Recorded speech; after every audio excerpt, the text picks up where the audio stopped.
Greetings, YouTube. Welcome back. Today is Sunday, August 1st, 2021. I'm joined here with Michael. We are going to embark on a new journey here into session 26, Medo-Persia, part 4.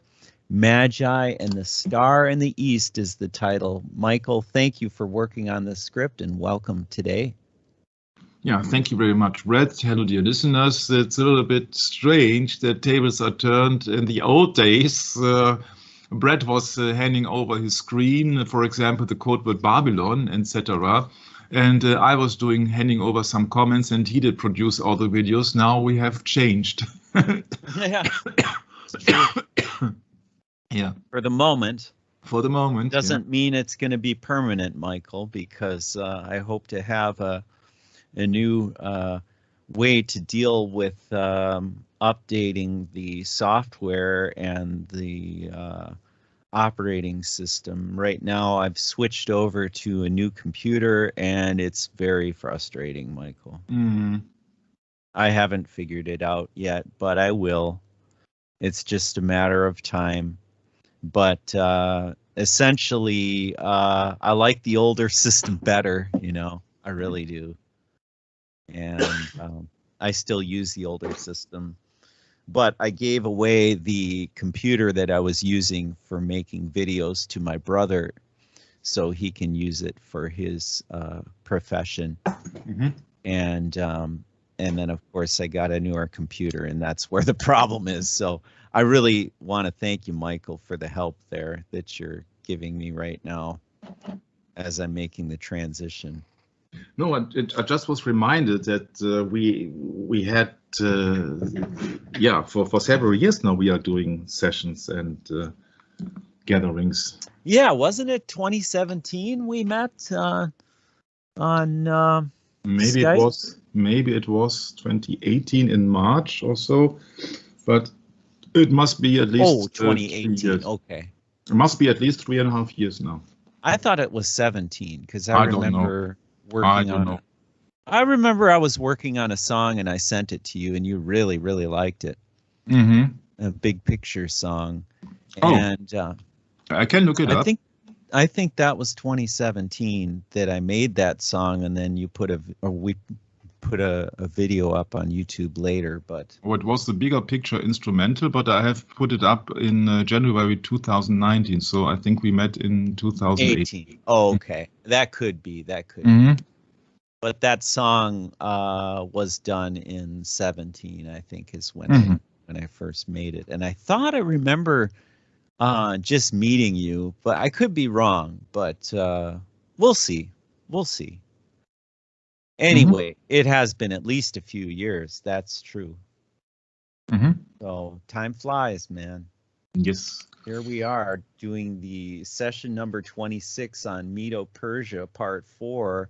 And yesterday, I like surprises, Michael, you know, and I also like to surprise others. And Michael had asked me yesterday what I'm up to, and I'm not telling him, because if I told him, then it wouldn't be a surprise. He knows what I'm up to. But the fact of the matter is, you know, aren't surprises a good thing? Oh, if they are good surprises, then they certainly are. If they're good surprises. So would you like to start, or shall I start? It's up to you. I don't know when you would like to point it out. Yeah, please go ahead, Michael. Okay. So welcome, dear listeners. After this small chat, we are about to have session 26.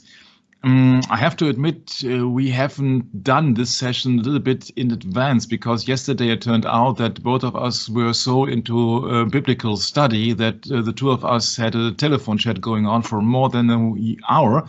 And so we came up. Yeah, and that was on top of a couple hours with Daryl Eberhardt, and then 2 sessions before that on this topic, Michael.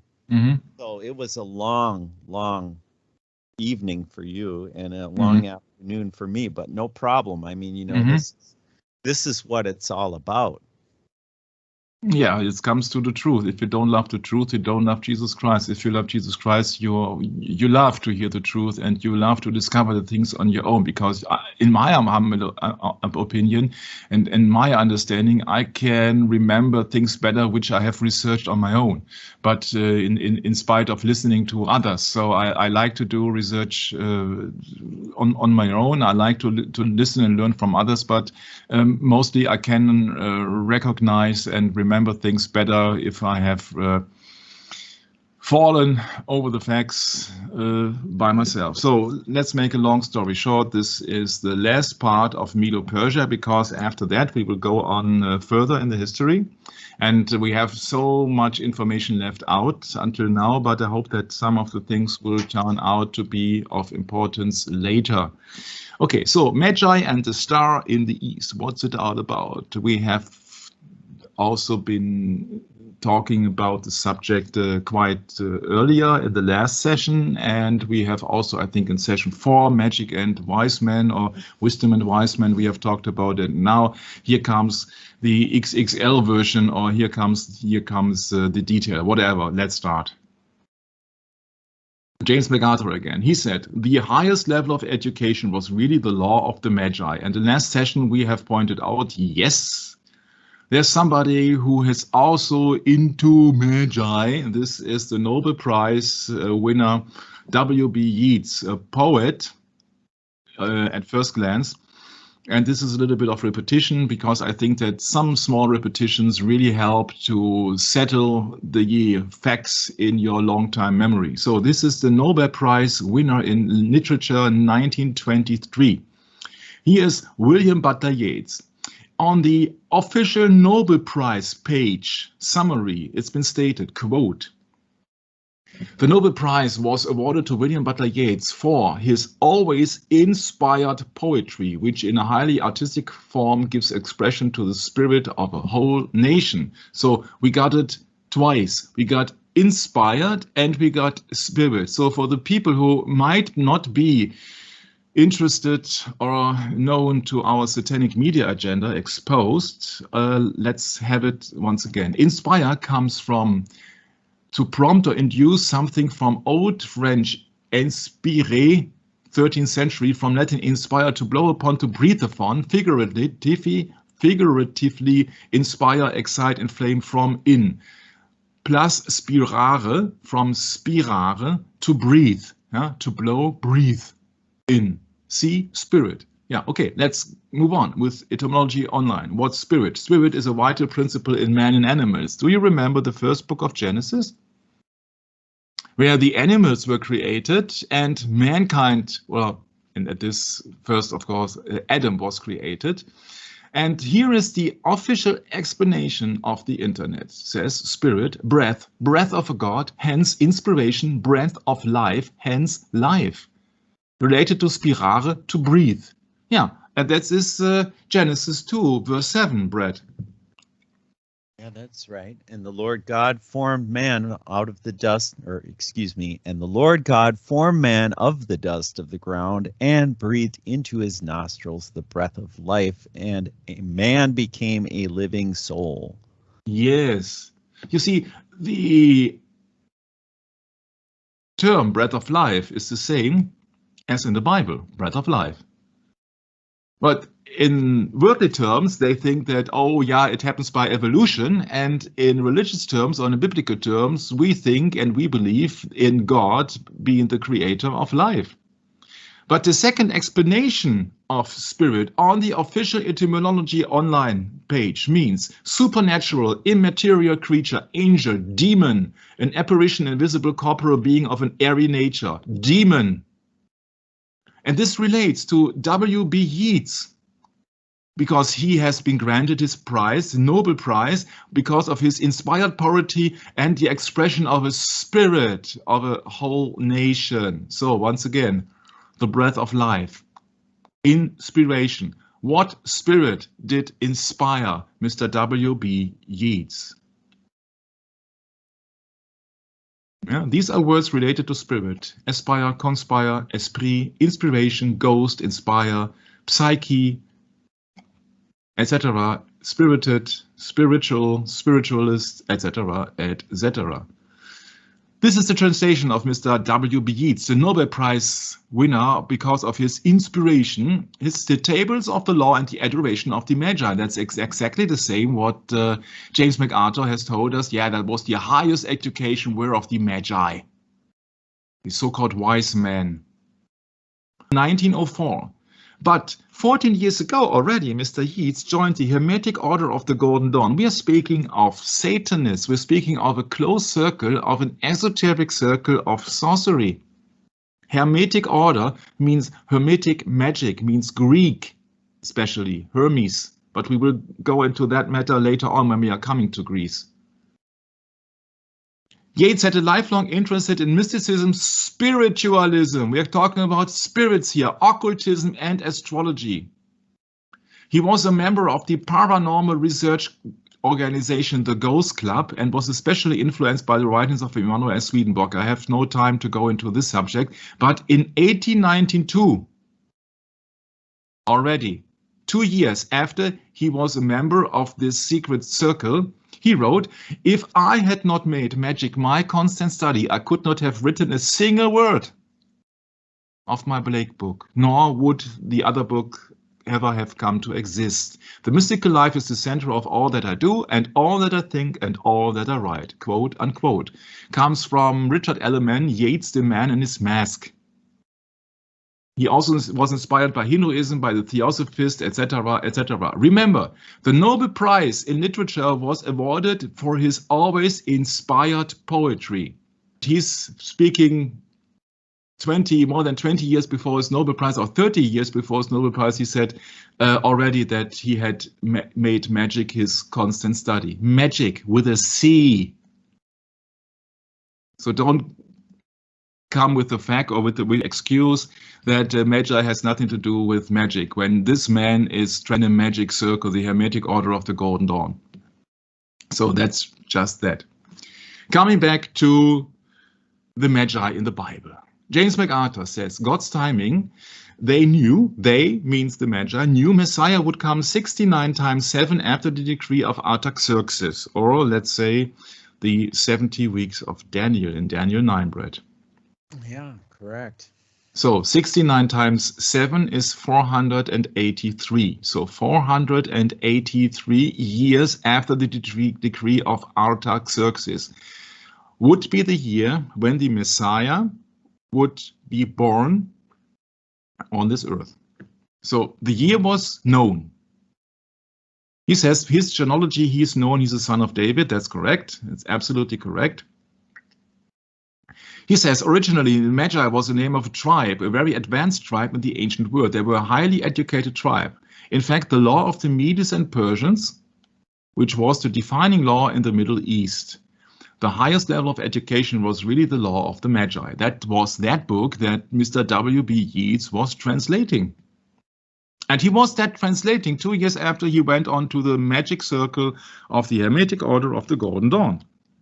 We will very often come back to the Hermetic Order of the Golden Dawn. For several reasons, because it was one of the most influential orders of the 20th century, and for the second reason that I had made some experiences with the Golden Dawn by myself when I was having chats with people who are actually been a little bit of insiders in that field. So that was my intention, to go into the scripts and especially into the Magi. So let's move on. Let's really move on. So the Magi are the official kingmakers of the East. Last question, we have confirmed that. Nobody is appointed a king in those Middle East massive empires unless they are affirmed by the Magi. Through the influence of Daniel and Jews who remained and intermarried, we cannot prove that fact, that is a quote of James MacArthur, in the Middle East they have to come to the belief of the Old Testament, the God of the Old Testament, the promises of the Old Testament and God's promised king. Speaking of the Messiah. So let's move on. These Magi's are skilled scientists, but they're scientists mixed with some superstition, so they're into both astronomy and astrology. So astronomy is the worldly class that you can calculate the planets and their movements, and astrology means that it is a mythical interpretation of what that could mean for an individual. Let's say it in just broad terms.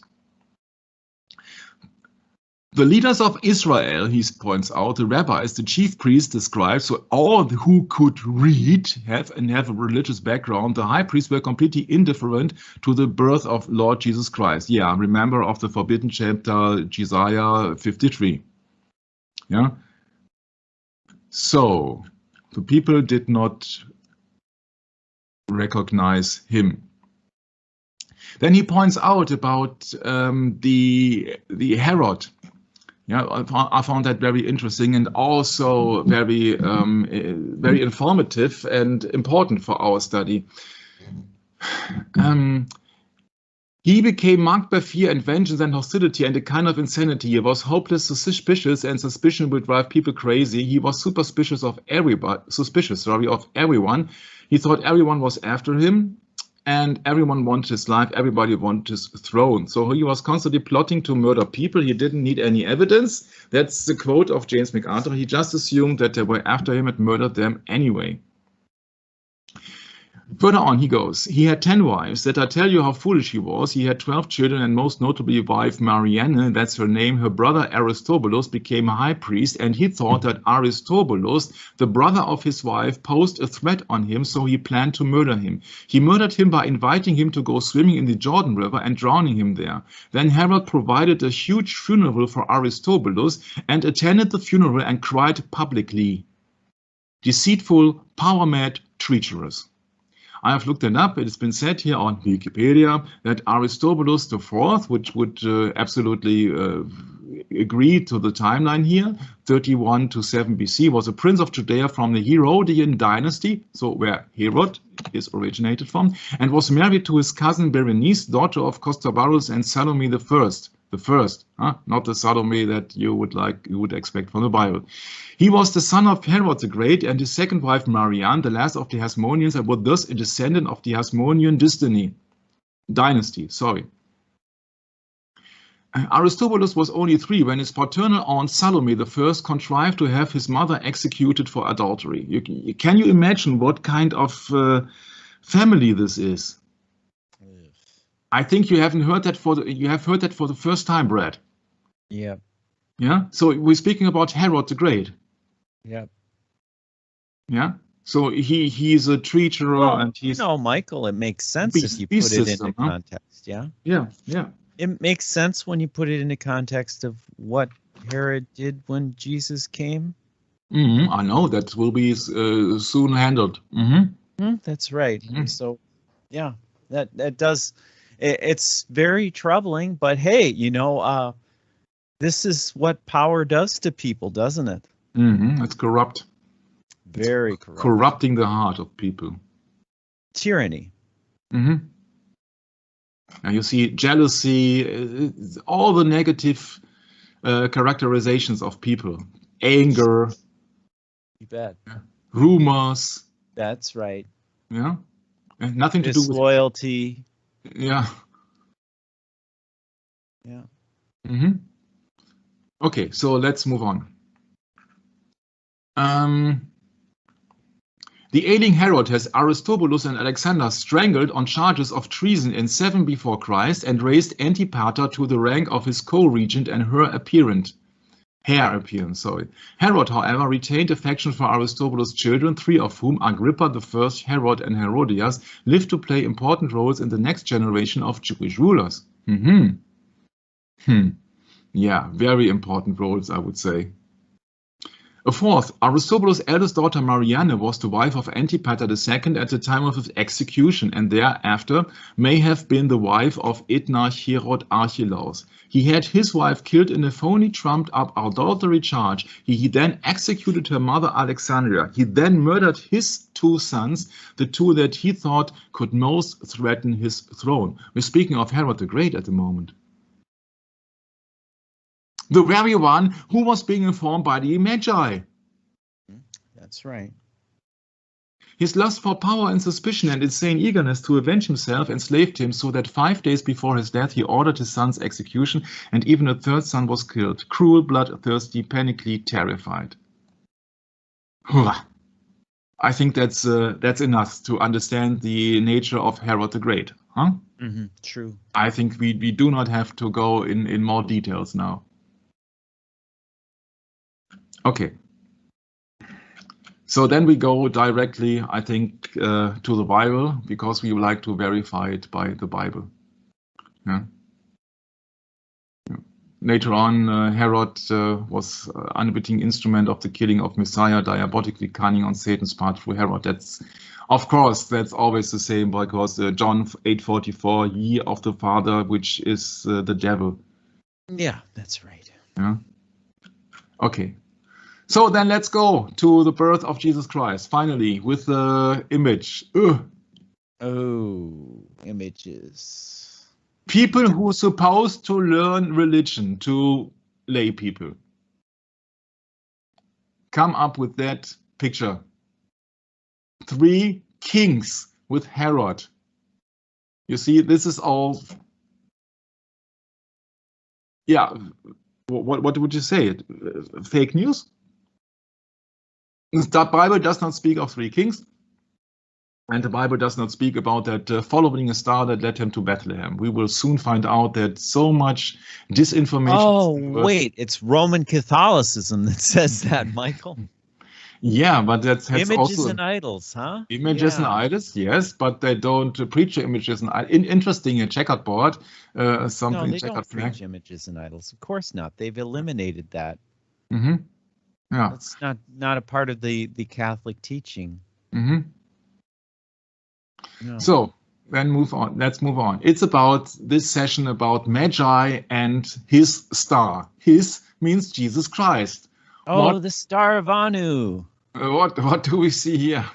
Yeah. We see the mystery. We see here a little infant, a child in a shed or something like that. Yeah, it's the mystery religion is what I wanted to say. Yeah. Yeah. So-called Christianity. Yeah. People are worshiping him, and we see 3 men with don't know, bottles gold, or something. Frankincense and myrrh. That's why they have. Sorry. That is your This is your interpretation.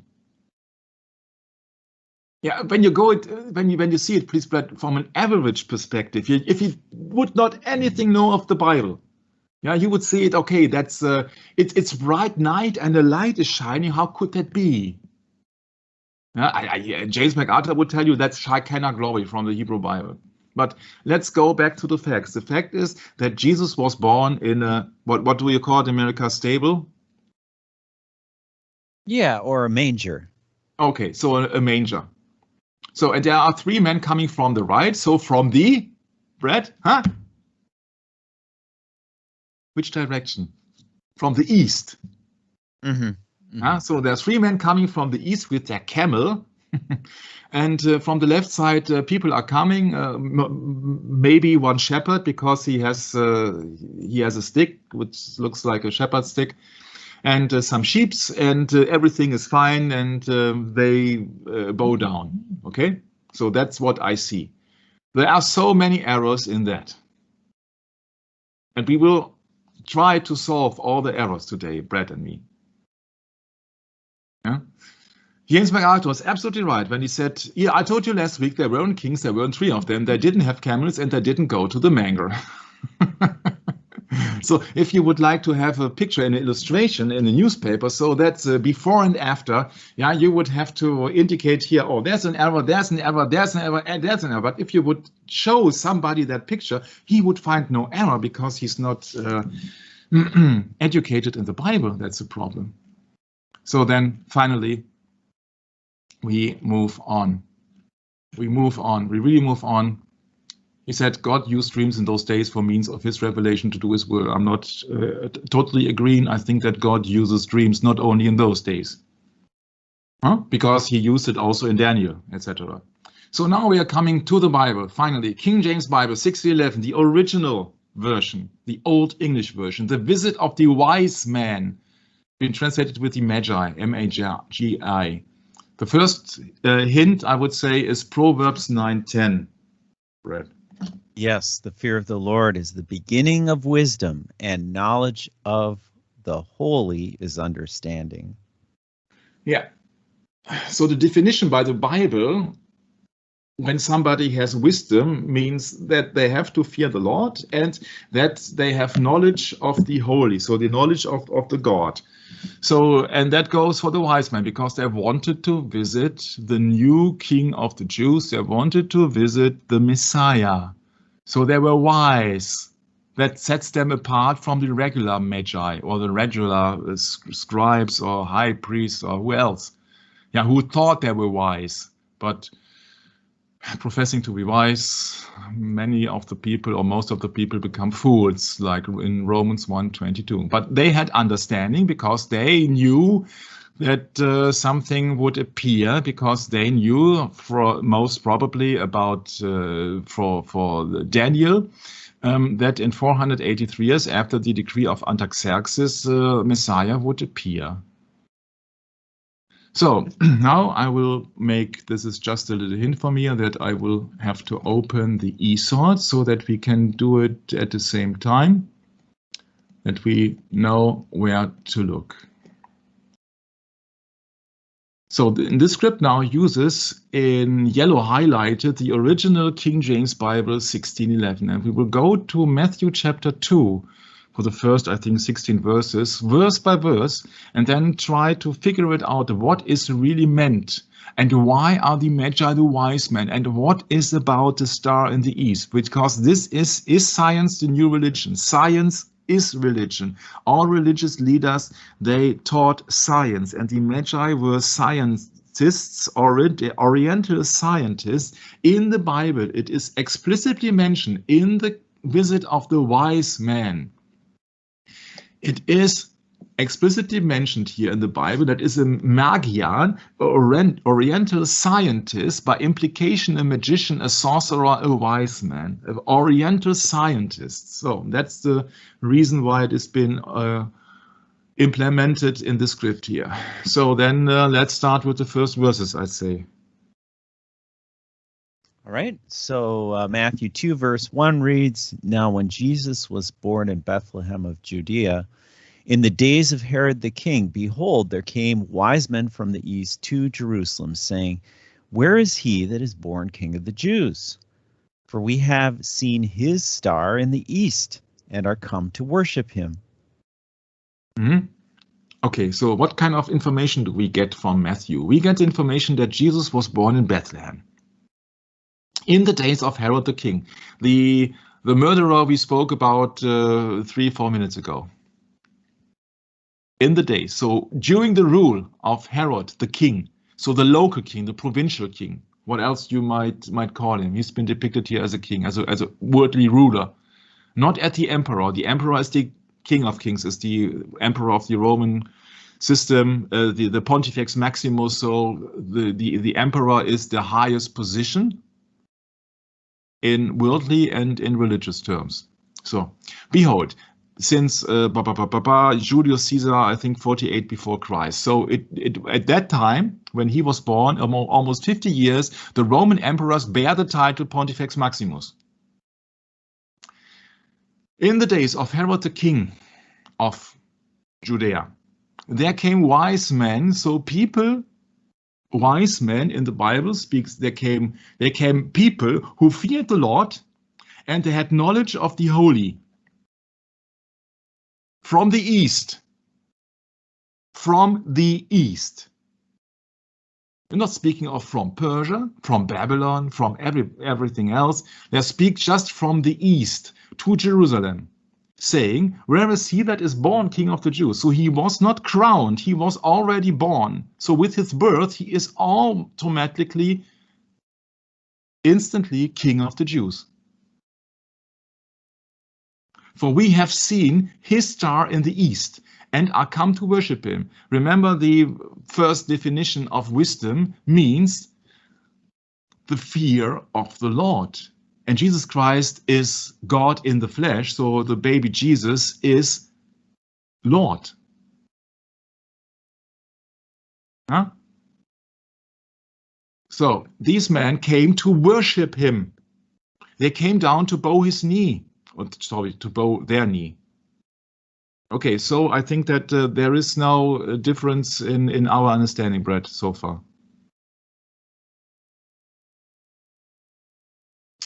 Okay, so what's next, Michael? What's next? People would refer now to, okay, where did they actually come from?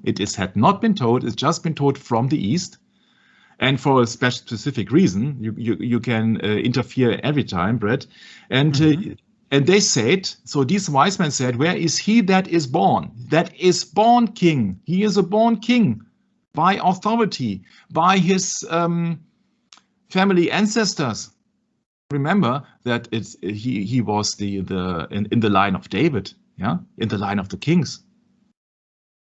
Yeah, and also we should remember that the Jews were forbidden to read the book of Daniel, except for the ones that broke away from the traditions and took it upon themselves to be cursed by their law. And it was, it was a kind of hidden thing. So that's quite remarkable that these wise men, truly wise men, biblically wise men, came from the East to find the Messiah, because they knew. Very few people knew. So 3 wise men. I was just trying to tell you, Michael, it's my gut feeling that Roman Catholicism needed 3 people because you have gifts of gold, frankincense, and myrrh. So they use images and idols to depict the whole story, because that way they can coax you into their little scheme. Yeah, and the Trinity. That's all. Yeah. That's it. Also, the very big point here is we have seen his star, not a star, but his star in the East. So not a star which was been recognized for hundreds of years. His star. Explicitly his star, not a star, his star. Absolute importance. In the East. His star in the East. And are come to worship him.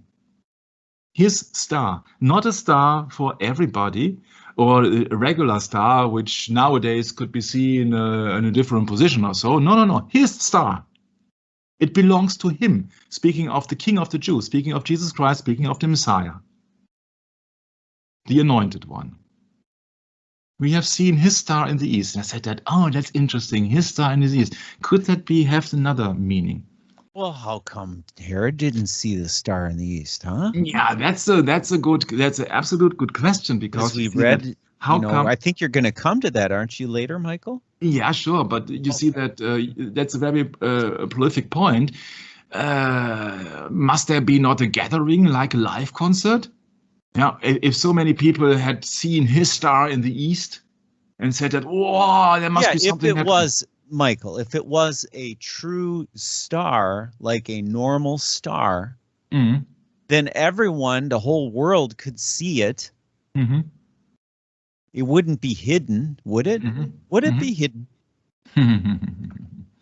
I don't know. For the people who are supposed to know. Wise men, remember, an Oriental scientist. Not a regular guy, not a fan, not what else? Not a slave, but a magi. It's not specifically that they are a sorcerer. It is not specifically that they are a magician, nor is it specifically that they are a wise man. It could be any one of them. Take your choice. Yep. But I don't think a Bible believer can be a sorcerer. I really don't think a Bible believer can be a magician. But a Bible believer can be a wise man, for sure. We know that Magos means somebody of the tribe. And there were used to be preachers, But you can also be a member of a tribe or also of a pagan tribe and then come to the belief of Jesus Christ, which would set you to be still a magos, a member of the tribe, but to be a wise man because you bow down and you don't make sacrificial things, offerings on a fire altar like the Zoroastrian priests. Mm-hmm. Because if you would be a Zoroastrian priest, Brett, you would not go to worship Jesus Christ. Of course not. That would be an insult to an esotericist. And that's why the Bible, the King James Bible, translates it with wise men and not with magicians or sorcerers. You see, these are the little details, I think, that you see everywhere. And then people say that, oh, why did I use that translation? Yeah, because they came to worship him. Well, Michael, doesn't it all come back to selfishness? Yeah, not in that case of these wise men where the no. But in the case of Herod, in the case of the so-called magi, wanting to be wise, they became fools. Yeah, what I have experienced is that if you read superficial the Bible, you get so much. You ought to know. You think you know so much things, but it's really very hard to concentrate sometimes on the amount of details and the amount of information. I would not say between the lines, but what each expression actually means. Yeah, and so we have to be very careful to go through that. You cannot do it in 15 minutes. These were the wise men because they bowed down. We know that from Proverbs. And we know that they wanted to worship him. We are come to worship him. To worship.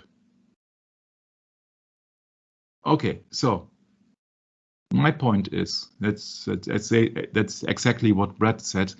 If everybody from that's just a minor website for entertainment, no? So to dump you down, how it works.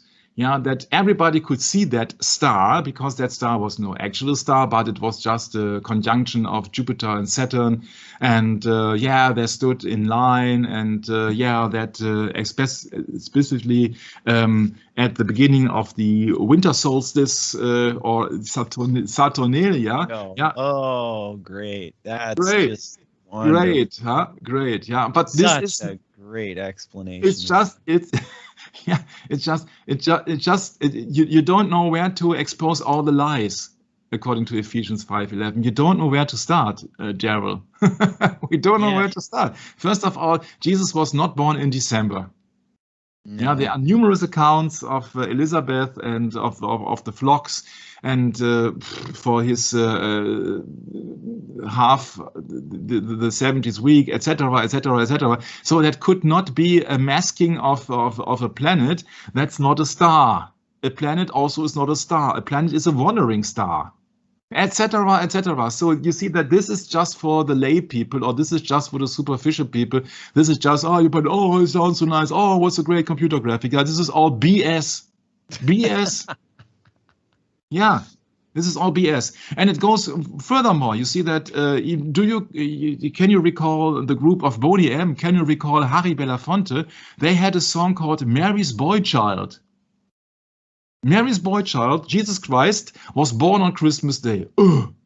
Lie, lie, lie, lie, lie, lie, lie. They see a bright, new, shining star. It's a lie.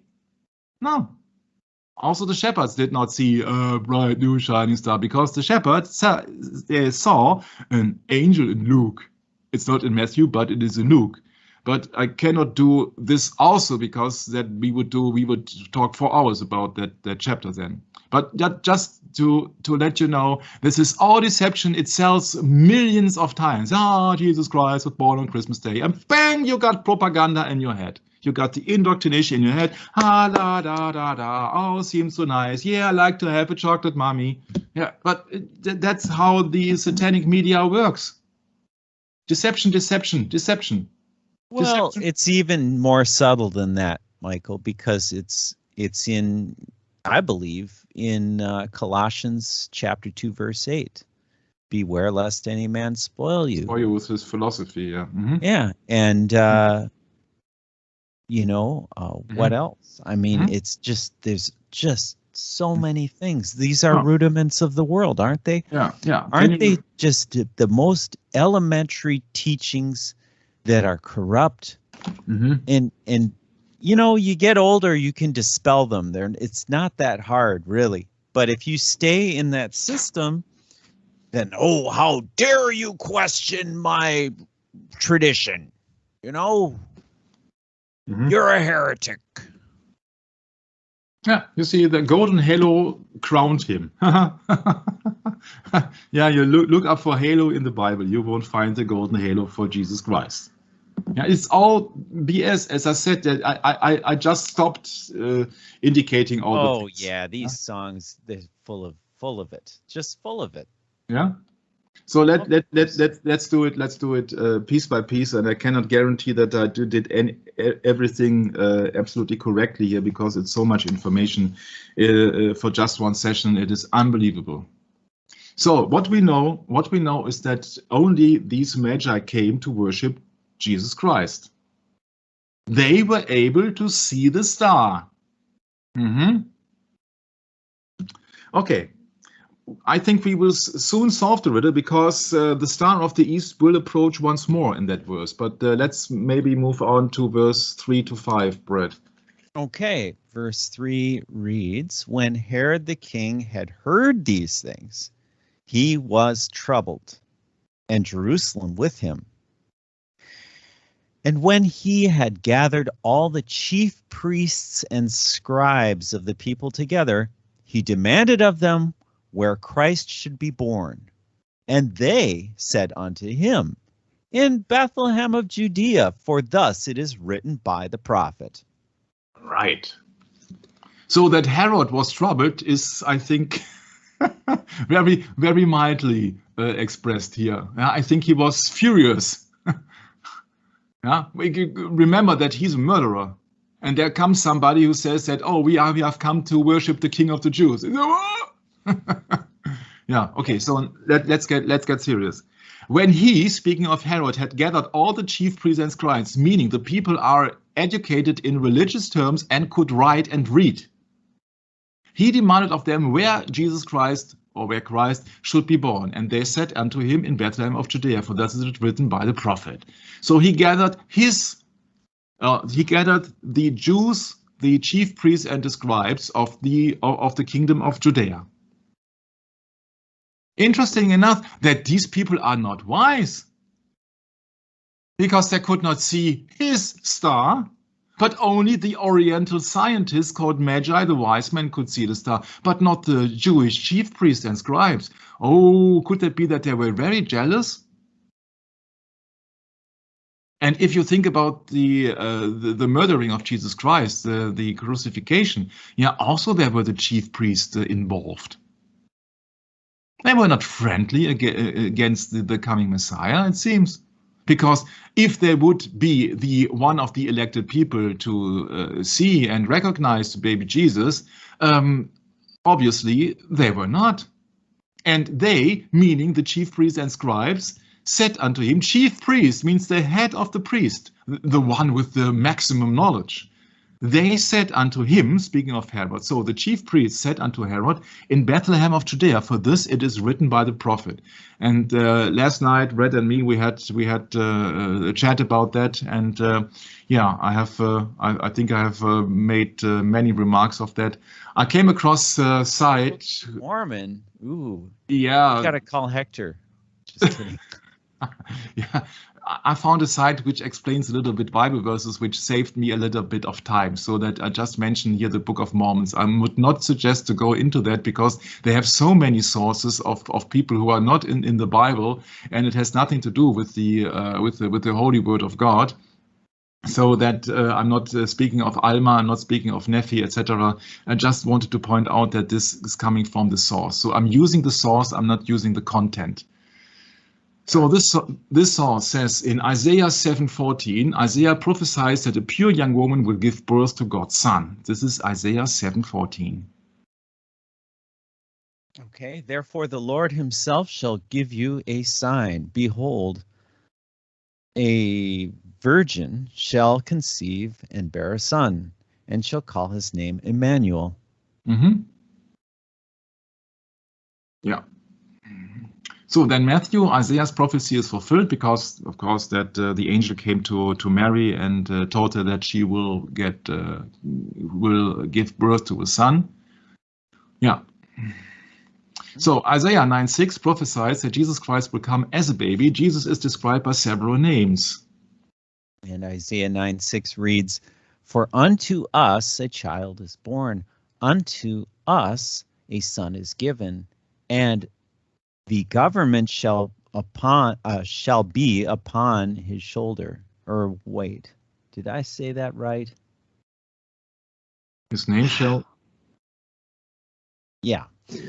And his name shall be called Wonderful Counselor, the Mighty God, the Everlasting Father, the Prince of Peace. Okay, Emmanuel means God is with us.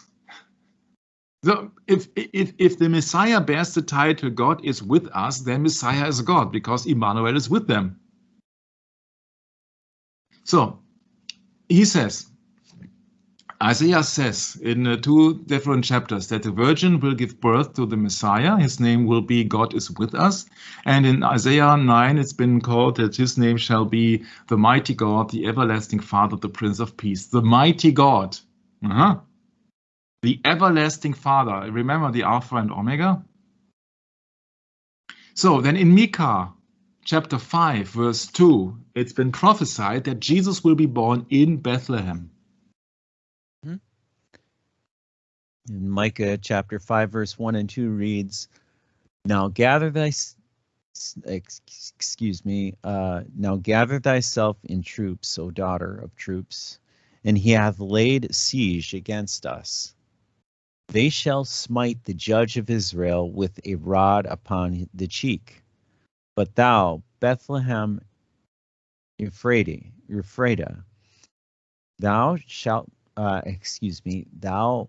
though thou be little among the thousands of Judah,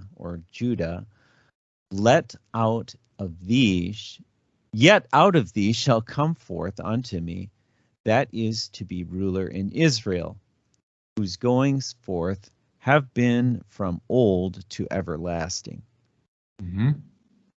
Everlasting. Alpha and Omega. So Bethlehem has been mentioned in Micah 5:2. This is Bethlehem. Okay. Yeah, so that has been said by the prophet. Going back to in Bethlehem, the scribes and the priests said unto Herodes, in Bethlehem of Judea, for thus it is written by the prophet, meaning the prophet Micah in 5:2.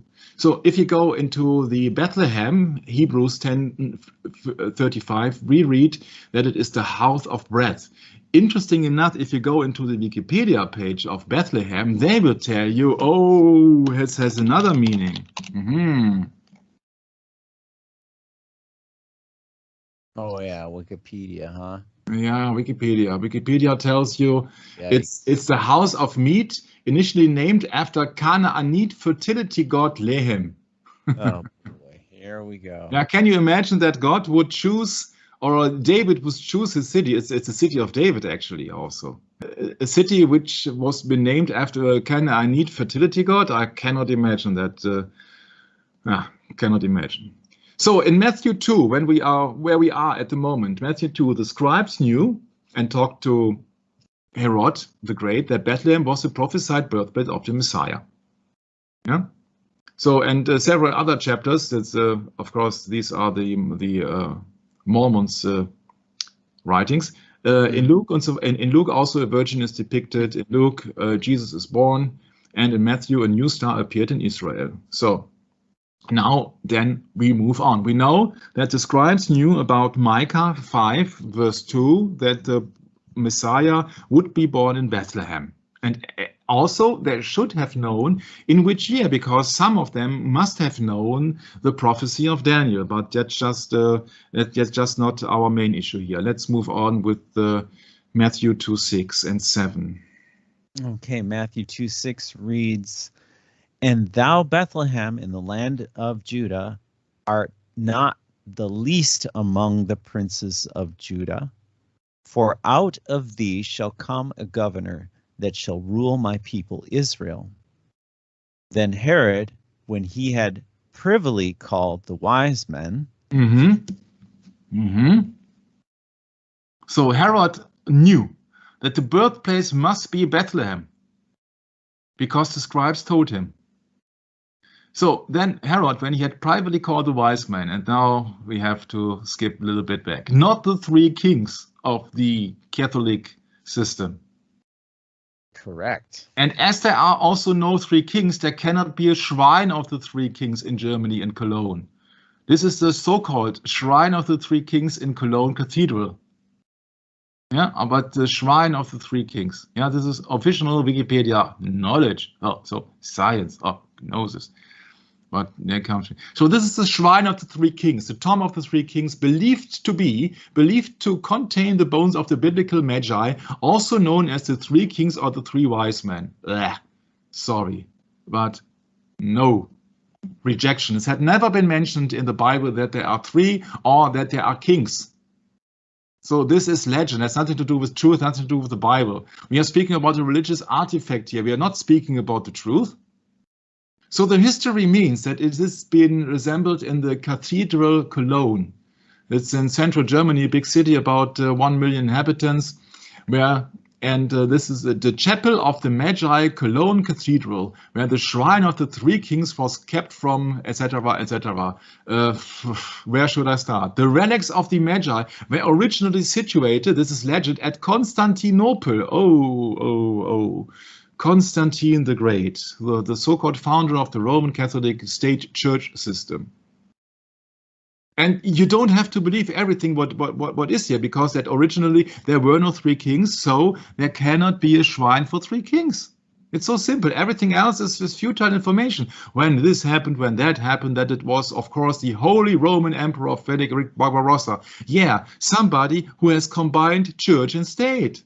The Holy Roman Emperor of German nations, Frederick Barbarossa, means Redbeard. We talked of him extensively in the Christopher Lee sessions. He supposedly took the relics from the Magi from the church of Saint Eustachio in Milan and gave them to the Archbishop of Cologne, Reinhard of Dassel. The relics have since attracted a constant stream of pilgrims to Cologne. Oh, is it a tourist attraction? And I have to admit, when I was a young boy, I had to go to the Cologne Chapel. I even went up 1,000 stairs, and I saw it. I saw this shrine. I saw everything. I was, I don't know, 9, 10 or so. I went, I think, with my parents or so. But you see that at this age, what could I know? Everything was shiny and bright and whoa. Okay. In the days of Philips of Heinsberg, the shrine of the three Magi, where is it been stated there were three? Nowhere, was built. This was told to me by some eyewitnesses who were present when the three Magi were put into the shrine, says Vita Ustorgi. Okay, so we have to believe that, I guess. Huh? We have to believe that. I don't believe it, because I know there were no three Magi's. Well, it gets worse. A shrine in English means an Ark of a Covenant, a chest cover, a case for relics, or a tomb of a saint. So speaking of worship of the dead. Around 1199, King Otto IV gave 3 golden crowns purported to be made for the 3 wise men. Once again, no. As a present for the Church of Cologne. Because of the importance of the shrine and the cathedral for the later development of the city, the coat of arms of Cologne still shows these 3 crowns symbolizing 3 kings. 1, 2, 3. And a double-headed eagle. And on top of that, who's on top of that? Who's on top of the city of Cologne? The church. The crown. That's right. This is a picture of Cologne in 1945. Not by accident, I chose a picture from the end of the Second World War. Can you imagine why I'm showing this picture? Is there something remarkable on that picture? Compare, please, the church to the other buildings. I'd say the church is in pretty good shape. Yeah. At least it's not bombarded. What a coincidence. When everything else is devastated. You like to have it more actual. This is a picture from the Domplatte, from the place before the church. You see a broken window. Of course, it can be happening by grenades, by ammunition, by vibration of bombs in the area. I don't know. Yeah, this is 1945. Yeah, this is a comparison old to new to old. You see that the glass has been shattered, but everything else is still almost intact or in place. Yeah, you see glass has shattered. Okay, that's quite usual, I think, in a war that glass is shattering. Yeah, here you see it from the top. Maybe this is a Zeppelin. I don't know. Yeah.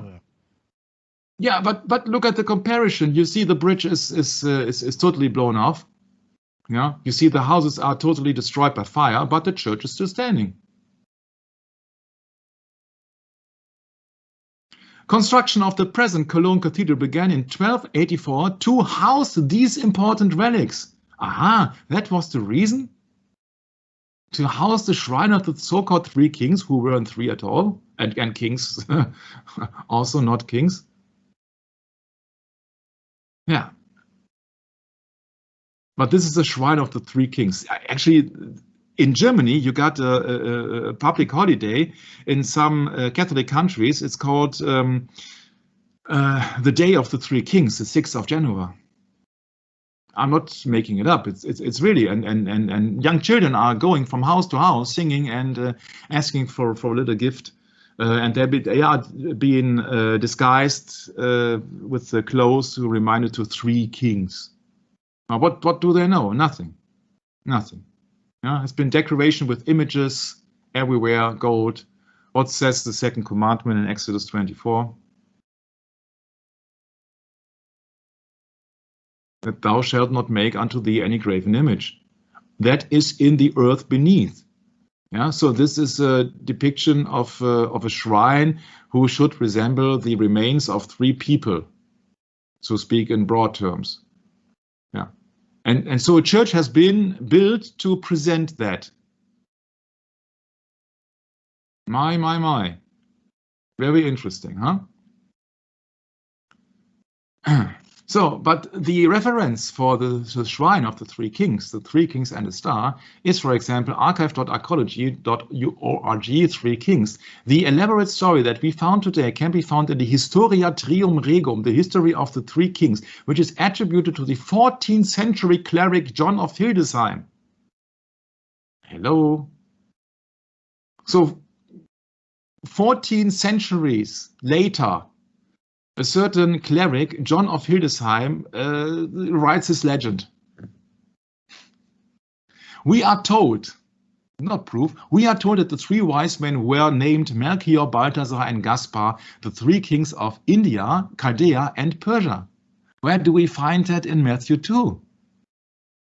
Nowhere. We are not finding the number, the amount of people. We do not find that there are kings. We do not find their names, and we do not find where they originated from. So which country? So this is legend. This is mixing up the holy with the profane. History trium regentum. Yeah. So a special history of only the three kings, attributed to the 14th century cleric John of Hildesheim. Wow, that's a source, I'd say. Yeah, John of Hildesheim is rather brief about the wise man's later career. Yeah, I'd say. So let's stop it here at this moment for the so-called three kings, because we know that it's legend, has nothing to do with the truth, has especially not anything to do with the Gospel of Matthew. So the next question appears: what can science tell us? Science tell us about the Star of Bethlehem. We know these men came from the east, right? Mhm. So Miss Carol Davenport is a director of Think Physics, the Faculty of Engineering and Environment at the Northumbria University. Yeah, and it's coming from a website called The Conversation. And once again, you see, the Northumbria University, Newcastle, provides funding as a member of the Conversation UK. So how in, you know my concern? Yeah. Yeah. And the Conversation receives funding from this organization in return, of course. So how independent is the source? How independent is the source? Yeah, the Christmas story. When it starts like this, I don't have to read any further. The Christmas story. Yeah. People looked at the night sky. The Babylonians had star calendars as early as 1300 BC. I'd say that the former Babylonians had star calendars who were as early as 3000 BC. But yeah. And in the same article, I found that very hilarious, says disinformation is dangerous. Yeah, that's right. Yeah? The Christmas story, and later on, disinformation is dangerous. It's really there. We can go to that page. I can show you. It's really there. I had a hard time believing that somebody could do this. So, what can science tell us about the Star of Bethlehem? Yeah. Oh man, Yeah? I can hardly take this. Yeah, so the Christmas story can serve as a reminder that people have looked at the night sky. So, and then fight back against disinformation. It's comedy, huh? It's like real world comedy. It's real world comedy. Well, Michael, this is simply propaganda for the other side. Mm-hmm. And by the other side, I mean the people that don't wish to read the Bible and trust in the Word of God, but rather trust in men, and that they got to protect their information superhighway. They have to protect their funding. Well, exactly, Michael. It's all mammon, isn't it? Mm-hmm. There we go. You see, they are talking about, quote, the stars and constellations were important. According to biblical tradition. Yeah. Yeah. You see, if you are an agnostic, for you, biblical, the Bible is traditional mystery, or what else? Oh, boy. No wonder the world don't get it, Michael. Mm-hmm. Oh, it will get worse. Just wait and see. But it will also get interesting to look at from different perspective, yeah? So that they think, once again, what can science tell us about the Star of Bethlehem? So what science are they talking about? They're talking about worldly science, yeah? Because when she talks as a director of the Northumbria University in Newcastle, as she speaks about the Christmas story and the biblical tradition, you can guess for yourself what kind of science she's about. Mm-hmm. That's right. I'd say it starts with a G. Exactly. Okay. Yeah. So then let's move on. Just like the G you see under the compass, right? Yeah. Yeah. Same one. Yeah, and so she draws out for another time, as we have seen from that newspaper, The Sun, the great conjunction from Kepler's book De Stella Nova, when the Earth, Sun, Jupiter, and Saturn are in a certain alignment, then a triple conjunction occurs. Looks vaguely familiar, Michael. It's very interesting you put this picture up here, the great conjunction of Kepler's book. Mm-hmm. Very interesting you put that up, because that looks almost similar to a icon that is in that temple in Washington, D.C. Mm-hmm. This Masonic temple, very, very fancy, expensive place where, of all people, Albert Pike is buried, or has his shrine, if you want to call it that. Mm-hmm. Incredible, man. Yeah, but you see that she says here one such triple conjunction occurred in 7 before Christ, and Johannes Kepler in 1606 suggested that this was a possible explanation for the star. That tells a lot about the belief system of Johannes Kepler. Mm-hmm. Oh, and we will go into Johannes Kepler. Oh, so intense. Soon. Soon, I mean about, I think, in 60 sessions. Okay, so the planets were very close together, so it's unlikely that they would have looked like a single star. That I would back up this, yeah. So she's trying to figure it out by astronomy. But if so, she has no biblical knowledge. And on the other hand, if so, many people should have seen that star or that constellation.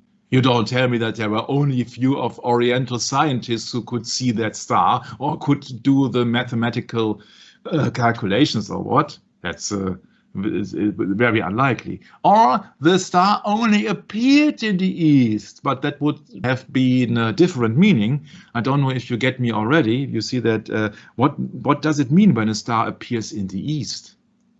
Does it mean that everybody sees the star who appears in the east, or does it mean that only those who are in the east see the appearing star? So we can take for granted that this is not a reliable source. Yeah. Although it has been said on this website that science is the best tool we have to understand the world. And there you found me crawling under my chair and laughing. Science is the best tool. I'd say the Bible is the best tool to understand the world. Science, it's such a general, broad term, will tell us nothing because there is many contradiction in science. People always think that, oh, science is proven, science is this, science is that, and this is proven. No, there is many arguing on both sides of science. There is not one science. Yeah. So, and people, I don't go into the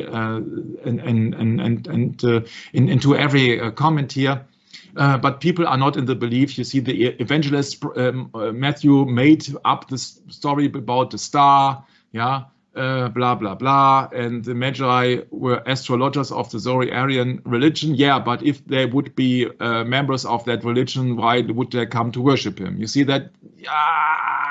Yeah, we have to be very careful. Yeah. Oh, there's a carpenter everywhere. So, yeah, they came to pay homage. Apparently, in language used at that time, the word used for carpenter also means noble. Oh, okay. We have to look it up, Brad. This is very important. Okay. So, you see, all these people who are reading that newspaper or that website had nothing to do with the Bible. Yeah, one is just saying that obvious that these books are not meant to be read literally. Moreover, it is also obvious that the Christ story is a pastiche of similar death and resurrection myths, cynic philosophy, and Jewish apocalyptic literature. Yeah, like a birth of Krishna and blah blah blah. Yeah, so we cannot have anything. But who is the Conversation website? It's a website, an independent source of news and views, sourced from the academic and research community and delivered directly to the public. Oh, isn't that academic and research community the same as the high priests and scribes of the old days? Yeah, the independent, yeah, like that says. Yeah, the independent. The independent thanks their founders. So independent. So another question. Yeah. Another question. Now we got David Weintraub, a professor of astronomy from the Vanderbilt University. He makes a disclosure statement, and he says, or the article says, on the December the 23rd, 2014, can astronomy explain the biblical star of Bethlehem? This is really interesting. Look out.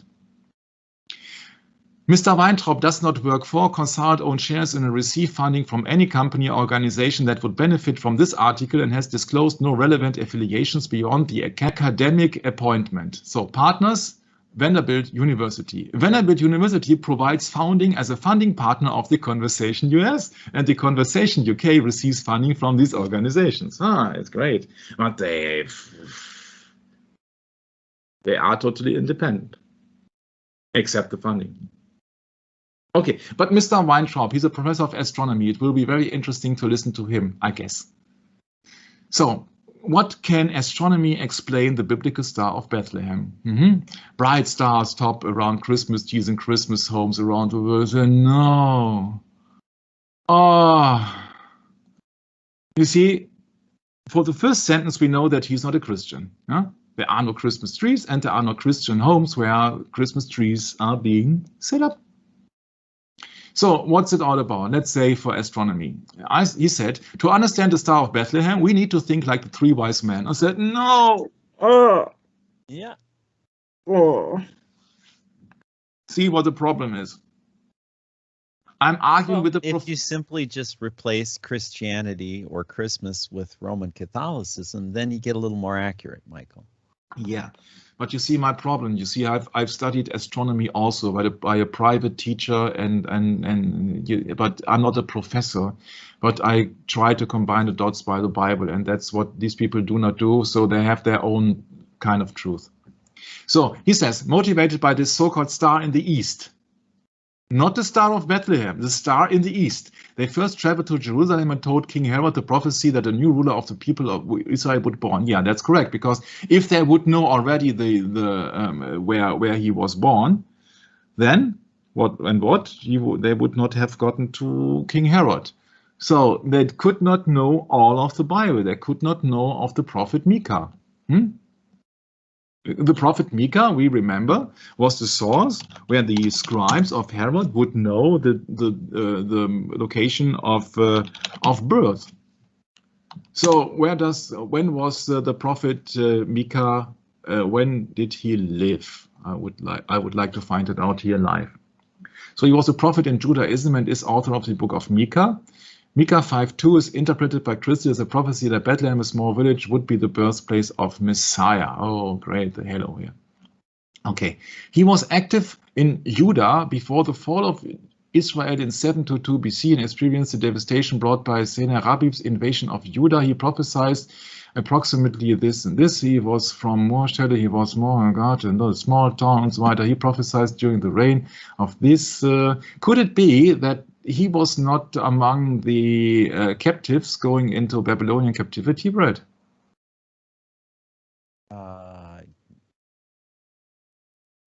Don't know.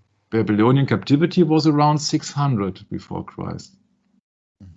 So maybe his prophecy has not been written down. So we cannot go into this matter in this short session here or in this long session here. Yeah. But that would be very interesting to find out why the Magi didn't know the place of birth. Apparently, they had to be known the place of birth. Yeah? So that is a question I cannot solve at the moment because due to lack of time. But let's move on.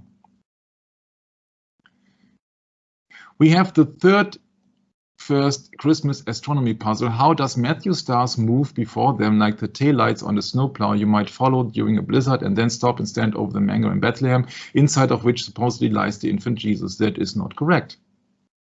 That is not correct. That is incorrect. Also, this depiction is incorrect because the three Magi, as we will learn later, will not stand in front of the manger. So, once again, I got a professor of astronomy who has no idea of the Bible. What's a sad word, huh? Who to believe than the Bible? The astronomer in me, speaks the professor, knows that no star can do these things, nor can a comet or Jupiter or supernova or a conjunction of planets and no other actual bright object on the nighttime sky. One can claim that Matthew's words described a miracle, something beyond the law of physics, but Matthew chose his words carefully and wrote star in the east twice, which suggests that these words hold a specific importance for his readers. And there he was spot on. Spot on. Can we find another explanation consistent with Matthew's words that doesn't require the laws of physics to be violated and that has something to do with astronomy? He says yes, okay, maybe another explanation, but let's look at it from this viewpoint. Astronomer Michael Molnar points out that in the East is a literal translation of the Greek phrase ente Anatole, which was a technical term used in Greek mathematical astrology 2,000 years ago. It described very specifically a planet that would rise above the eastern horizon just before the sun would appear. That is incorrect. That was not a planet, it was a star. And a planet is a wandering star, but that's just a minor issue here. Then moments after the planet rises, it disappears in the bright glare of the sun in the morning sky. Except for a brief moment, no one can see this star in the east. This is the wordly explanation. So this is original Matthew 2nd, Anatole. Okay, so NT Anatole, in the east, Anatole. Okay, so star in the east means a star or a planet which is being visible before the sun goes up, in broad terms, Brett. Okay. So then look at this. What's Revelation 22:16 telling us? Should I read it? Yeah, please. Revelation 22:16 reads, and okay, I, Jesus, have sent my angel to testify unto you these things in the churches. I am the root and the offspring of David, the bright and morning star. Mm-hmm. It's the star in the east. And where is the sun going up? In the east. You see, Japan has a famous flag with the orange symbol in it. It's the sun, and Japan is been known for the land of the approaching sun. What is it? Land of the morning sun? What is it in English? The land of the ascending sun? Oh, say that again, Michael. My head was in the scripture here. Okay. It just went right over my head. So in German it means the land der aufgehenden Sonne. So, and that I need in land of the rising sun. The rising sun, yeah, the rising sun. Yeah. Okay, yeah. Japan. Yeah. Okay. Yeah. You see, the morning star, yeah, Jesus Christ, yeah, is the offspring of David, means he is in the succession of the King David. Therefore, he has been born in Bethlehem, the city of the king, and also been prophesied in Micah, and the bright and morning star. Therefore, to back that up, God sent a star when Jesus Christ was born, because Jesus Christ is the morning star. But only for those who believe in him, they can know the time by calculating the years and by the star that appeared in the east, because it appeared in the morning. And these people, they came from the east, therefore they could see the star before all others. So if that would be a worldly explanation, but this is very interesting because it is the morning star. So going into the Revelation here, 22:16, yeah, the bright and morning star. Then we go into Matthew 2. We have seen his star in the east. So we have seen his star rising. Comment. Yeah. I also would like to add 2 Peter chapter 1, verse 19. 2 Peter. Yes, thank you, Michael. We have also a more sure word of prophecy, whereunto ye do well that ye take heed as to a light that shineth in a dark place, until the day dawn and the day star arise in your hearts. Mm-hmm. Yeah, people are confused because they think that the morning star is usually the Venus, and it's been a synonym for the pentagram and therefore a synonym for Lucifer. But you see that Lucifer was only the light bearer, because Jesus Christ says explicitly in Revelation 22:16 that he is the bright and morning star and not Lucifer. Lucifer is the light bearer, but not the light. Was supposed to be the light bearer, but then failed, and then he was rebelling against God and especially against Jesus Christ, to obey Jesus Christ, and therefore he fell down, and then from then on was the adversary of God, or the adversary, of course, of Jesus Christ, and he was then simply been known as Satan or the devil. Satan means adversary. So that's the big lie that the Freemasonry says. Oh yeah, our supreme being is the morning star, and you see the pentagram, and therefore it is Jesus Christ, and blah blah blah. No, that's not true. But it is the morning star. Star is Greek 792. Yeah, once again, I am the root and the offspring of David, and the bright and morning star. So, the planets, the sun and the moon, wander through the fixed stars. In fact, the word planet comes from the Greek word for wandering star. That's absolutely correct. Absolutely correct. So they could recognize the day of, or the time of birth by a special morning star, because they were Oriental scientists. That would be the information so far, but it goes furthermore. This professor says we need a little bit of astrology background. When the planet reappears again for the first time, it rises in the morning sky just moments before the sun. Yeah. For the first time in many months after having been hidden in the sun's glare for those many months, that movement is known to astrologers as a heliacal rising. It's the first reappearance of a sky, or what is an anti-Anatole referred to in the ancient Greek astrology. The New Testament was written in Greek, but I don't know if the Magi could speak Greek. But where should they know what that meaning that has if they would not have a biblical understanding, Brett? So these people could not be only astrologers or astronomers or mathematicians or what else, or scientists in general.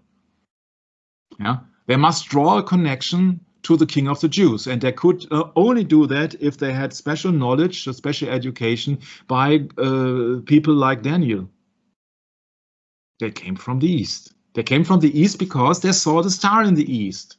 They could not come from the West, because maybe this star only appeared just a moment before the sun rises. That would be the worldly explanation for Matthew 2:2 only. We will face some other prominent problems soon in that theory. So the star in the East refers, in his explanation, to an astronomical event with supposed astrological significance in the context of an ancient Greek astrology. So far, so good. Okay? So what about the star park directly over the first crash? The word usually translated as stood over comes from the Greek word epano, which has also an important meaning in ancient astrology. It refers to a particular movement when a planet stops moving and changes apparent direction from westward to eastward motion. This occurs when the Earth, which orbits the Sun more quickly than Mars or Jupiter or Saturn, catches up with or laps the other planet. Yeah, but there we got a big problem coming up. You see, this guy is just simply focused on his science called astronomy. Yeah? That's right. He said that these magi most likely had been watching the heavens for years, waiting for alignments that would foretell the birth of this king. Sorry, if they are just scientists, they could not foretell the birth of a king. They had to have religious knowledge, as I pointed out. Right, Michael. There we go. Yeah? Otherwise, they would not be right. Right there, you nailed it, Michael. Mm-hmm. They had to have religious knowledge. Yeah. And where did they get that knowledge? Where did they get that knowledge? Yeah. Obviously, from the scripture and its correct interpretation. That's the only way they could have got it. Anybody who is in the Jewish or who is professed in the Bible. Yeah. Yeah. This is Giotto Schrobeck's Adoration of the Magi depicted the Star of Bethlehem as a comet. There is so much fault in that. You see that there are no halos in the Bible. In Roman Catholicism, there is there. Yeah. But they're the enlightened ones. What? Sorry. Come the again. Enlightened ones. Oh yeah, and the illuminated ones, Michael. Yeah, the illuminated ones, the Illuminati. How could I forget? And these people did not bow down in front of the manga. And this looks like a comet. Yeah, it looks more like a comedy. That's another thing. The bright star didn't guide them. It only told them when to set out. That's absolutely spot on. That's spot on. Yeah. And they wouldn't have found an infant swaddling in a manger. After all, the baby was already 8 months old by the time. I would like to know where the source of that information is. it is not revealed in the Bible, so so far as I know. That please, if somebody can solve that riddle, because I got not all the time of the world in my hands, then he can write me where it has been stated how old Jesus was when he was been found by these magi, unknown number. So they decoded the astrological message they believed predicted the birth of the future king. Yeah, they believed. They had to believe. Otherwise, they would not found him, and they did not have a clue what would appear. It could also be a war or what else. Yeah. So what's it when a star appears in the east? Yeah, could mean anything. Why should they go to the west when a star appears in the east? Tell me. What logic is in that? So, and the rest is not that interesting, but it goes on further on now in the Bible with Matthew 2, the last part of verse 7 and verse 8. Please, Brett. Inquired of them diligently what time the star appeared. And he sent them to Bethlehem and said, Go and search diligently for the young child. And when ye have found him, bring me word again, that I might come and worship him also. Now this is Herod, isn't it? This is Herod speaking to the so-called Magi. So he wanted to know what time has the star appeared, because he must have known then, okay, that is a sign in heaven. So that is what depicted here. A star appeared. It is not said that the star appeared in the east. It is, okay, no, the correct interpretation is a star appeared in the east. It did not say in the Bible that the star appeared in the sky, but a star appeared in the east. Usually you would say, okay, our stars are fixed on the horizon. It's fixed on the firmament. Right. But we do not know. And Herod now wanted to know what time did the star appear, so that he knows more or less when the Messiah was born.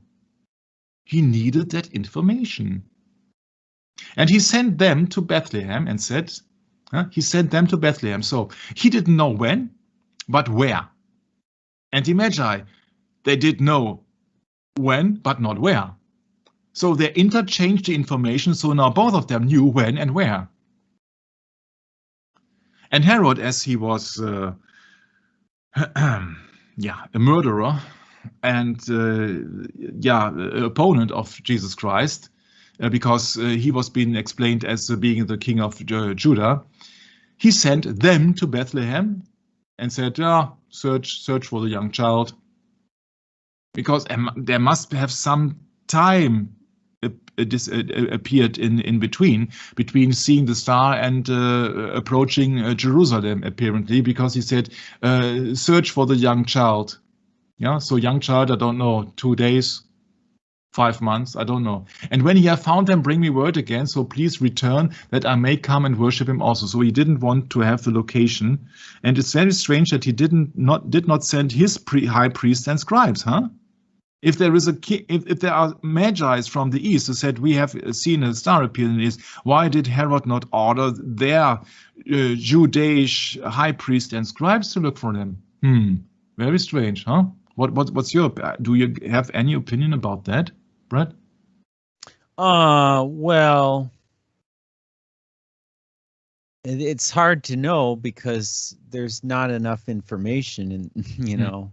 Yeah, sure. I would say, we just simply have to go with our gut. And Herod, all he cares about is his power and his maintaining his kingdom over the Jews. So, being the chief Jew, I guess, was very concerned about these foreigners coming on his soil saying, we wish to worship the King of the Jews. Well, I'm the King of the Jews. I think worship me, he would say in his mind, wouldn't he? Yeah, because he was depicted as a king in the first. They should be bowing down and worshiping me, and they're going to what's this? something more to deal with in my kingdom, you know? Yeah, and also the second one is, I think he did not put trust in the high priests and scribes of the Jewish people, because they could not figure, they did not see the star. So he said that, okay, these magi, There you go. these are preferred people. So I guess that Herod have sent out these magi, and maybe some spies or something, that they said, okay, that we know Jerusalem, we will encircle Jerusalem or something like that. And that, yeah, maybe he thought that, okay, that if the story is true, then when they come back and they have found him, I have the proof, and then I will take action. So he says, of course, I may come and worship him also. Yeah. But he wanted to have proof that it is just the correct meaning of that star approached in the east. So that in that time, when the so-called wise men would have reappeared to Herod, then I think he would take action, and we will see that it will be backed up, I think, later on. So, but the thing is here, time the star appeared. They appeared in the east. It has not been written as there was a sign in the sky or a sign in heaven. Can you remember Revelation 12, when there was a war in heaven and a sign in heaven? Yeah. But here is just a star appearing, and I don't know where the star appeared. I know it is in the east, but did it appear in 5 feet high or on the firmament? I don't know. So we do not know yet if there is an astronomical explanation possible. Let's move further on. Verse 9. Continues and says, when they had heard the king, they departed. And lo, the star which they had saw in the east went before them, till it came and stood over where the young child was. Yeah, I think we have to stop it right here. You see why? Mm-hmm. The star which they saw in the east went before them, but they were not in the east at the moment. First of all, they said that a star has appeared. But now they say the star which they saw in the east, so the identical star they saw in the east went before them. So he was moving. He went before them, but he has movement now. He could not move. The star could not move from the east to Jerusalem. Or to Bethlehem, as many it legends went before them till it came and stood over where the young child was. If that isn't a miracle, I don't know what is. I don't know what is. So, and there the theory of the astronomical professor crumbles into pieces. There you go. Because the star which they saw in the east went before them, which means it changes direction. Went before them till it came and stood over, which means it moved. It went and then it stood. Went and stood. And verse 10 continues, Michael, and says, when they saw the star, they rejoiced exceeding great joy, excuse me. Mm-hmm. And they were very happy. Yeah, sure, there were. And we are not They were excited. Yeah, and we are not been told if they saw the star at daytime or nighttime. Correct. We don't know when they have departed from Herod the king. Once again, Herod is depicted as king. When they have heard the king, they departed. All we know is Herod was troubled. Yeah, say at least. So maybe he didn't have enough time to really think about what was ahead for him, did he now? Yeah, and also didn't really see it coming, other than here are these wise men showing up and they want to go worship the king of the Jews? Mm-hmm. Who is the what? I'm the king of the Jews. He's confused. And also the verse 10, when they saw the star, you realize what that means. At that time,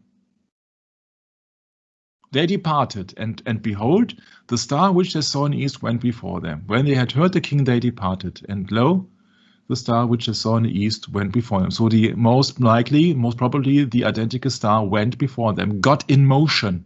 It moved till it came and stood over where the young child was. So from when they have departed from the king, where was the king? In Jerusalem. From Jerusalem to where the young child was, in Bethlehem. So from Jerusalem to Bethlehem, they saw the star in the east, which went before them, till it came and stood over in in Bethlehem. Mm-hmm. But more profound, I found verse 10 even, when they saw the star. Listen to my pronunciation. When they saw the star.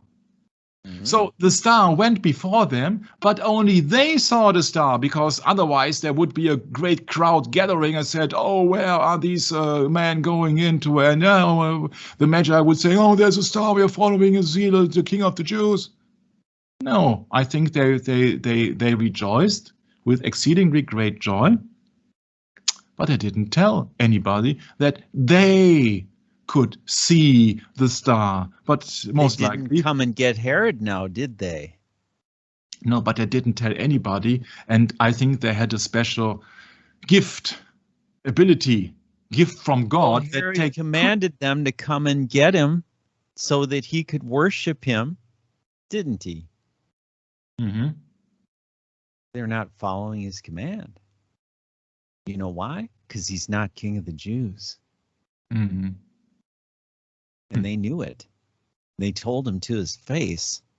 Imagine that, Michael, going to the king of the Jews without any fear at all. Yeah, they are doubting his. Yeah, they are doubting his authority. That's your meaning. Yeah.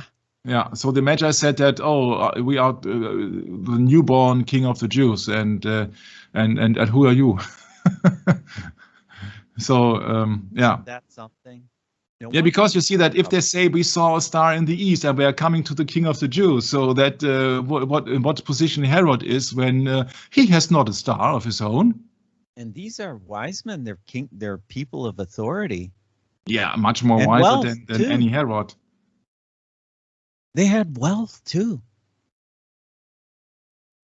Yeah, we don't know if they have shown him the gold or so, but we know that probably not. I would assume not. Yeah, but we know that they had the ability to saw the star, and these men who are coming down to worship him, these were the men who were chosen to worship the little Jesus. But there were not a huge amount of people or in the gathering in the streets or a public festival or something like that. It's just been called that when they departed from the king, so when they went from the king, because they knew direction, next location, Bethlehem, the star which they saw in the east went before them. And when they saw the star, they rejoiced. They, not all rejoiced, or King Herod rejoiced, or the crowd rejoiced. No, they saw the star, they rejoiced. So only them. It's only about these Magi. How many from them were? I don't know. 2, 20, 100, I don't know.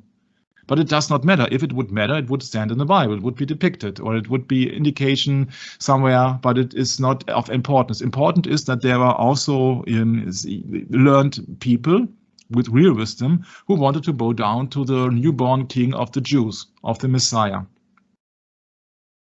If Herod would say that, oh, I am the king of Judea, you have to bow down and before me, he didn't say that.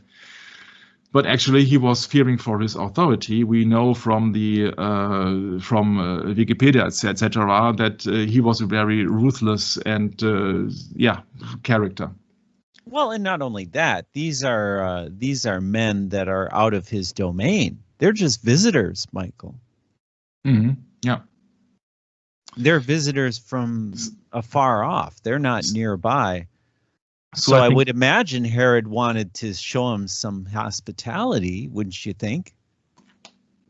I think he saw them kind of agents, so he wanted to have proof because his scribes didn't tell him, or his high priest didn't tell him anything. And I think that considering his character, he was suspicious of everybody, so he wanted to have proof. And then if the Magi would have returned, he would immediately have take action. So what's most likely, but it's most important what the Bible is telling us, and what the Bible is not telling us. It's not of that importance. Important is that we know that this is a worldly ruler. So this is against the biblical commandments, and so we know that he must be hostile against anybody who is asking his authority, and hostile against everybody which is in the real Christian belief. So that means that he must be hostile against the birth of Jesus Christ too. Yeah. So that is, for me, that's an exclusive company. These Magi, they saw the star appeared in the east, and they saw the star which went before them, and it's only them.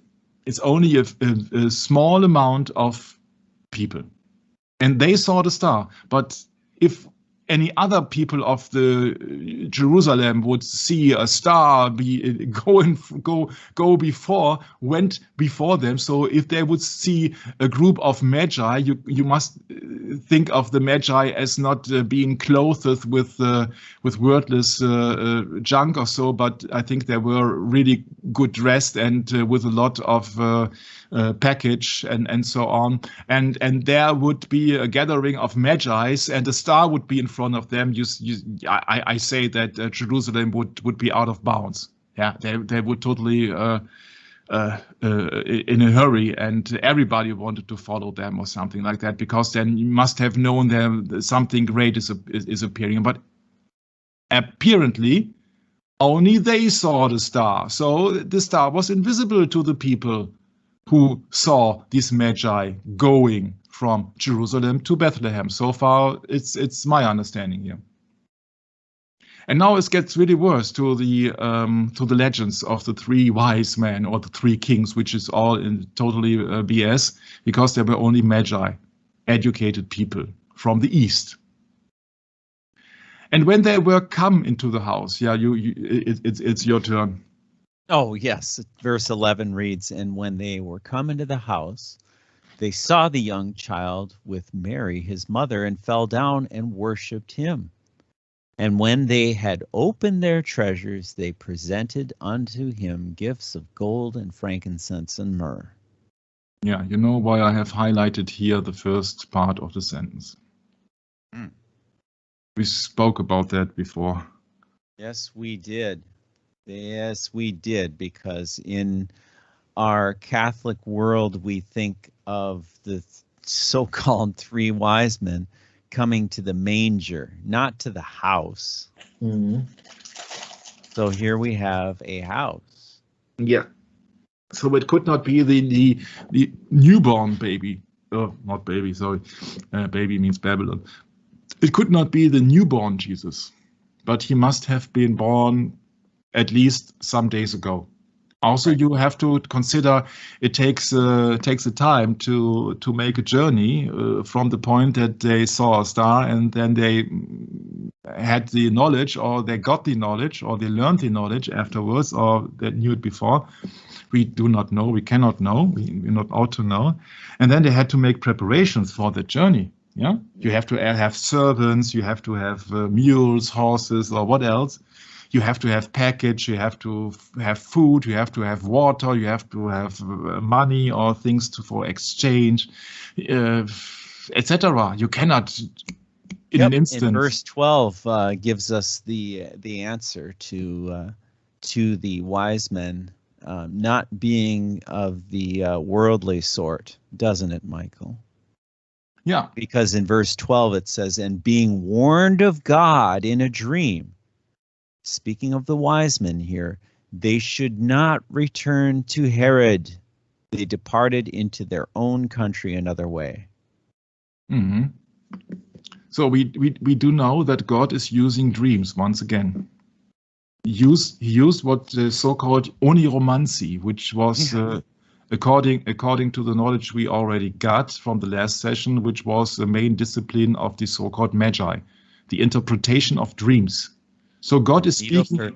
Yes. Yeah, so God is speaking in their language they can understand. So first of all, he's speaking with the star, which has something to do with astronomy and astrology. If it was a miracle or not, you see, but an approach of a star has something to do with the thing which is occurring from heaven. So it's a sign from heaven. A star usually is fixed on heaven. If it was on the firmament or not does not matter, but the sign of a star means it's much more than anything which is on earth, on the ground. Yeah, it's high above, it's elevated. Yeah, so it's supreme to anything which is on the in the earth. So if you would like to have a comparison between symbols, you have, for example, a valley, a tree, or let's say a tree, and a star. So the star would be supreme to the tree. Yeah, this tree has been fixed on earth, on the ground. Yeah, and tries to reach the star, so that in many pagan religious systems they see trees as connection to the heaven, and a star is being above the tree, so it's just higher in the hierarchy, if you like to say so. But that's just a by information here. Yeah, so they're being warned of God, so in a manner that they could comprehend. Yeah, that they should not return to Herod. So this time, no star appears, because the star is his star. It's the star of Jesus Christ. He is the bright and morning star, guiding the people who ought to know. I think it's really interesting, Michael, that these wise men came directly to the King of the Jews and told him that there is born a King of the Jews. Mm. And that they may have, I'm not saying that they did, they may have expected that Herod would be willing to accept the Messiah, because Herod outright lied to him and said, I wish to come and worship him. He didn't want to come and worship him. Are you kidding? Mm-hmm. He was a threat to his power. He was a murderer, to begin with. Power-hungry murderer. He'll do anything for maintaining his dominion. Mm-hmm. That's what kings do. That's what men do when they are in a lust for power. Yeah, once again, my main point is that these scribes knew where, but didn't know when. And the other way around, so they exchange information. So in my humble opinion, for my lay understanding at the moment on this matter, I haven't studied that subject for months or so. Then maybe my opinion would change in this or in the other direction. The Jewish high priests and scribes, they knew of the prophecies of Micah. But these magi from the east, supposedly not, because otherwise they would have gone directly to Bethlehem. So there must be a reason that somebody has sent them to Jerusalem, because it was more or less the city of the king, Herod. So I think that in their terms, they might have think, okay, that when the Messiah is born, and they didn't know of Micah, in what city could be born, so that they thought it would be Jerusalem, the holy city with the temple and the city where the kings are reigning, etc. So that is my understanding at the moment. I don't say that is the truth. We would have to study that. But it is about science is the new religion. And you see that once again, science is a religion, because these magi were actually from a tribe of religious priests. And once again, whom Herod is asking, he's not asking his scientists or his, I don't know, his teachers or something else. He's actually asking the high priests and scribes, because it is a religious term. The king of the Jews, who has his own star, cannot be any worldly king usually, because you see that no star does appear if a president of the United States has been elected, or even not when the Pope has been elected among people, by the way. Yeah, So the president. Yeah, that's right. Good point, Michael. So God speak to these so-called wise men, because they worshipped God. God spoke in the language they could interpret, and it spoke to them, okay, you should not return to Herod, so you should not return to Jerusalem. They departed, they meaning the wise men, departed into their own country, which has not been mentioned. In their own country another way. So maybe they are from several countries, which we don't know. They are departed into their own country can also mean they come from one country.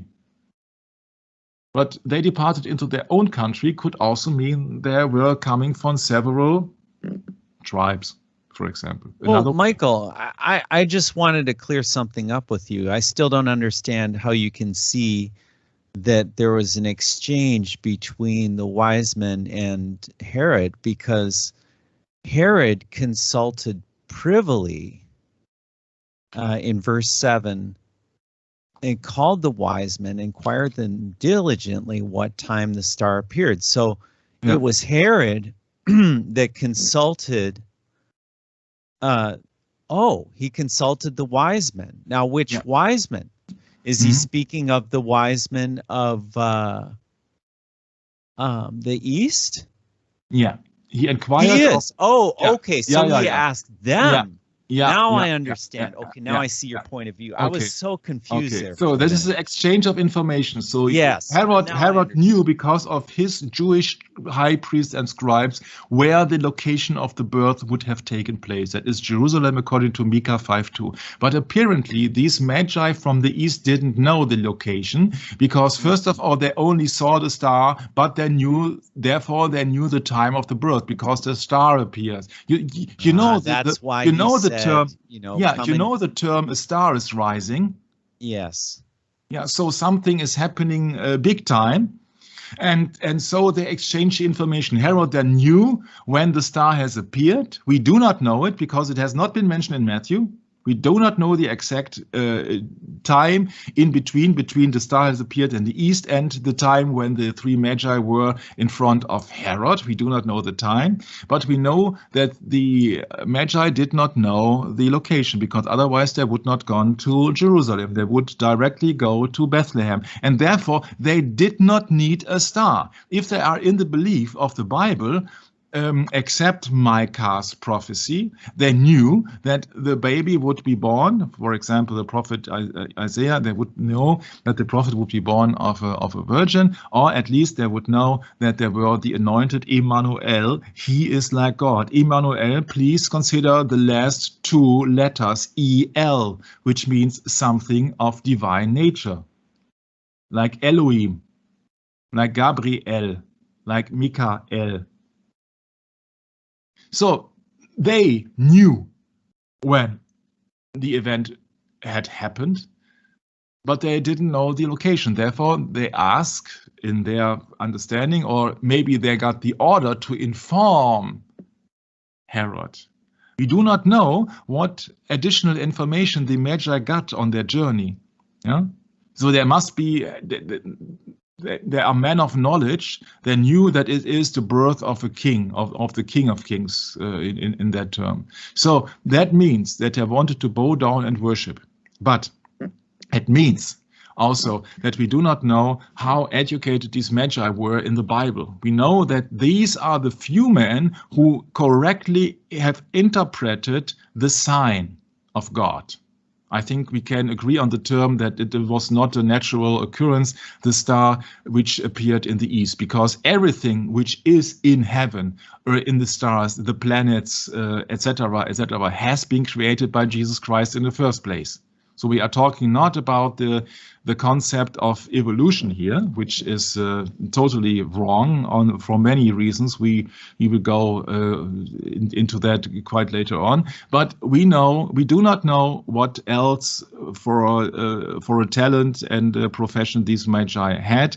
We know that they could not had the interpretation or the prophecy of Micah, otherwise they would not have gone to Jerusalem but to Bethlehem. So they had to know from the chief priests and scribes where the birthplace is. And in return, Herod had to know when this king has been born, because that information could not be handed over by the chief priests and scribes. So that was, if you like to say so, I'm really sorry, Almighty God, if I say it in really simple words, that was a win-win situation, I think. So they have exchanged information. So both of them knew, okay, at this time, when the star appeared in the east, in Bethlehem, the new king of the Jews had been born. Both of them knew at that time. Herod and the chief priests and scribes most likely knew on the one hand, and the Magi from the east, the wise men, they also then knew. Therefore, they went on their journey to Bethlehem, quite likely. So Herod didn't have to ask where the Magi were heading. Of course, he knew that they were directly going from Jerusalem to Bethlehem. So, and then they asked him, or he asked them, to come back and give report. But they didn't, because God warned them in verse 12 in a dream that they should not return to Herod the Great, one of the great men of the earth, no, like Simon Magus, a great one, Herod the Great, that they departed into their own country another way. So they got back separately, so that they did not got the attention of any spies or the attention of the ordinary people of the public, that they said, oh yeah, we have seen the 3 Magi's, or the 10 Magi's, or the 50 Magi's, they were on the road to Damascus, for example. So they departed, so they could not be tracked down. They had no smartphones, you see. So therefore, not to have any recognition at all, they were going separately in that country, in their own country, another way. Then they have gone, most likely together, to Jerusalem. So they departed into their own country. We do not know how many, we do not know where to. The one that we know for sure is to the east. Yeah, so then it goes on with verse 13. Unless you have any comments. 13 reads, nope, I'll just go ahead and read it. And this is Matthew chapter 2. And when they were departed, behold, the angel of the Lord appeareth to Joseph in a dream, saying, Arise and take the young child and his mother, and flee into Egypt, and be thou there until I bring thee word. For Herod will seek the child to destroy him. Mm-hmm. When he arose, he took the young child and his mother by night and departed into Egypt. Mm-hmm. Yeah, that's important here, that we see the angel of the Lord appeared to Joseph in a dream. That's interesting, huh? Because you see that here, the wise men were being warned of God in a dream. It's not been said that he was warned of an angel of God in a dream. No, God directly spoke to the Magi. But to Joseph, the angel of the Lord appeared to Joseph. So it's in a hierarchy, a little bit more, a little bit less, a little bit more down in the hierarchy. So that maybe in the Jewish community, or for Joseph, the angel of the Lord is the comprehension that he knows that okay, for me responsible is the angel of the Lord. Remember that it was the angel of the Lord who gave the message to his so-called wife, Gabriel. Well, again, Michael, you have another exchange between the wise men and Joseph, Mary, and the child Jesus, and being warned of God in a dream that they should not return to Herod. So somehow Joseph knew, probably, not that it matters, but very specifically, the angel comes to him in the dream and warns perhaps again. So it's underscoring the fact that Herod was no one to mess with. Mm. No one to mess with. Maybe Joseph already knew I'm just saying it doesn't necessarily mean it's true.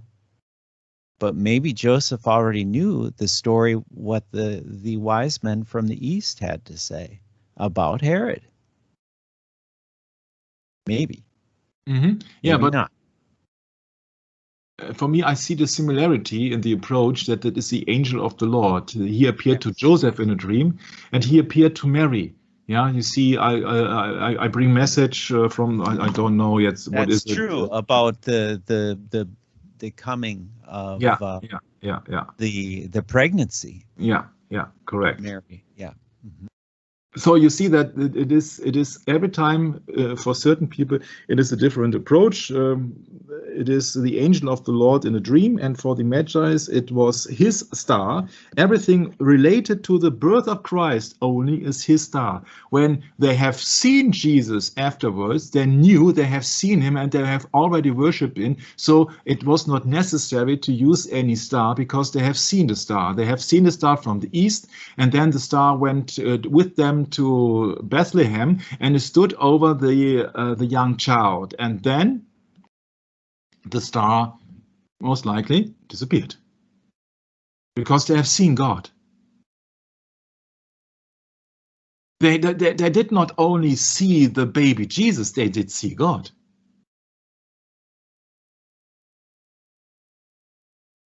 And therefore, the star is only connected, his star, Jesus Christ's star, is only connected to the birth of Jesus Christ. It has no other function than the birth of Jesus Christ to lead the elected people, let's say it in this term, the elected people who ought to know, to the birthplace, or to the, not to the birthplace, sorry, to the location of Jesus Christ, to let all the world know that even Magi from the east came to worship him. Interesting that the own Jewish chief priests and scribes could not do that, so that Jesus said that the prophet in its own land had no reward or something like that. I cannot quote it from the Bible now. But foreigners who came, who are supposed to be usually to an ancient tribe in worship, in a religious system worshipping Zoroastrian belief, they came to worship him instead of the people of the chief priests and scribes of the Jews. They did not recognize him, which has been pointed out in the Bible. If we had 6 months' time to preparation for that session, I think it would never end. Yeah, if you have so many things, but you see that a prophet is not worth anything, or even Jesus Christ is not worth everything in his own country. Mm-hmm. There you go. Yeah. There were coming people miles away to worship him because his own people did not recognize him. And Lord God spoke in a dream to Joseph and said, okay, flee into Egypt. So it's the same. Once again, in the Ten Commandments, it said, I am the Lord thy God, which brought you out of bondage in Egypt. Yeah. Out of the house of bondage. Out of the house of bondage in Egypt, and now they have to flee into Egypt because the house of bondage for Jesus Christ himself is Judea. Yeah. Not the house of bondage, the house of slaughter. Mm-hmm. Because it's not bondage, it's killing, it's to destroy him. Yeah, destroyer means also in the Revelation 9:11. Oh, that's very interesting. Also, that people usually do not see it. I have seen that when we were doing KISS script on the Satanic Media Agenda. Revelation 9:11 means, yeah, you can read it. And they had a king over them, which is the angel of the bottomless pit, whose name in the Hebrew tongue is Abaddon, but in the Greek tongue hath his name Apollyon. Mm-hmm. This is verse 9:11, huh? Really, it's no joke. Okay, let's go into the Esod with Revelation 9:11. Yeah, look, this is the explanation. of Apollyon? That is Satan. Yeah, a destroyer. Sure. Yeah, Greek 622, 623. Interesting, huh? If you combine all these things in the Bible, you won't see any contradiction, but everything backs everything up. That's so fascinating that you won't have that approach in any other book. In any other book. Herod kills the children. That is. Can you imagine somebody of that cruelty? To destroy. You see, 622. It's the same appendix as Apollyon. It's absolutely the same.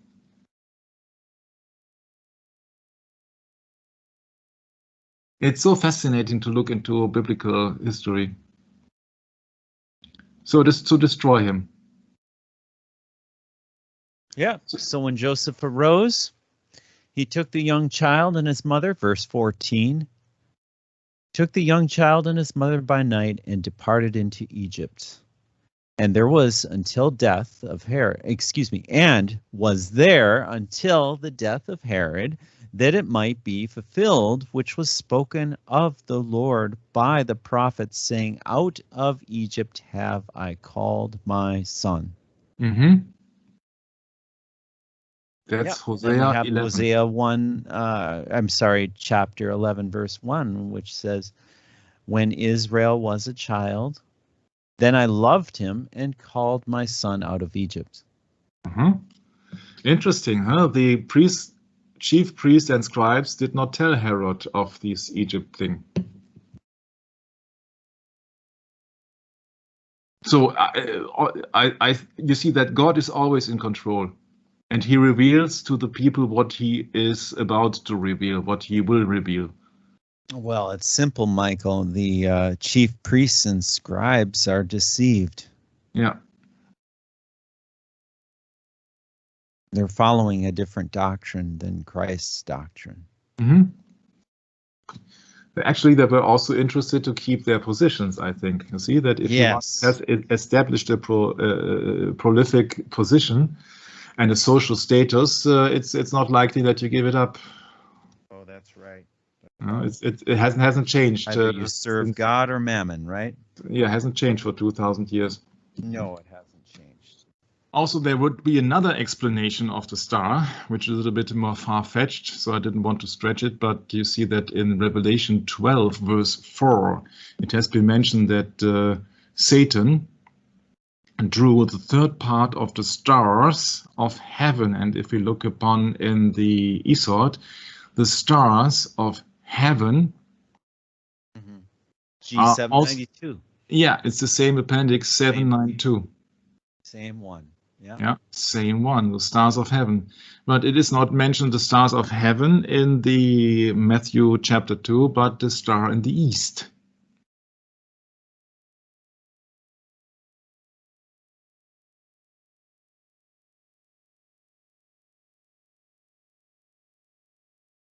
Correct. So the stars of heaven could be the angels, that could be slightly connected to Revelation 12:9, when the great dragon, speaking of who else, huh?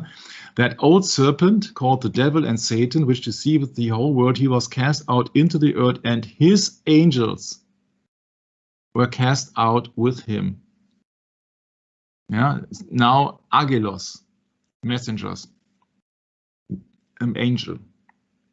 So we believe that it is connected, the verse 12:4, with stars, drew the third part of the stars of heaven and did cast them to the earth, because this is did cast them to the earth. Yeah. Please compare that to Revelation 9, yeah, where his angels were cast out with him.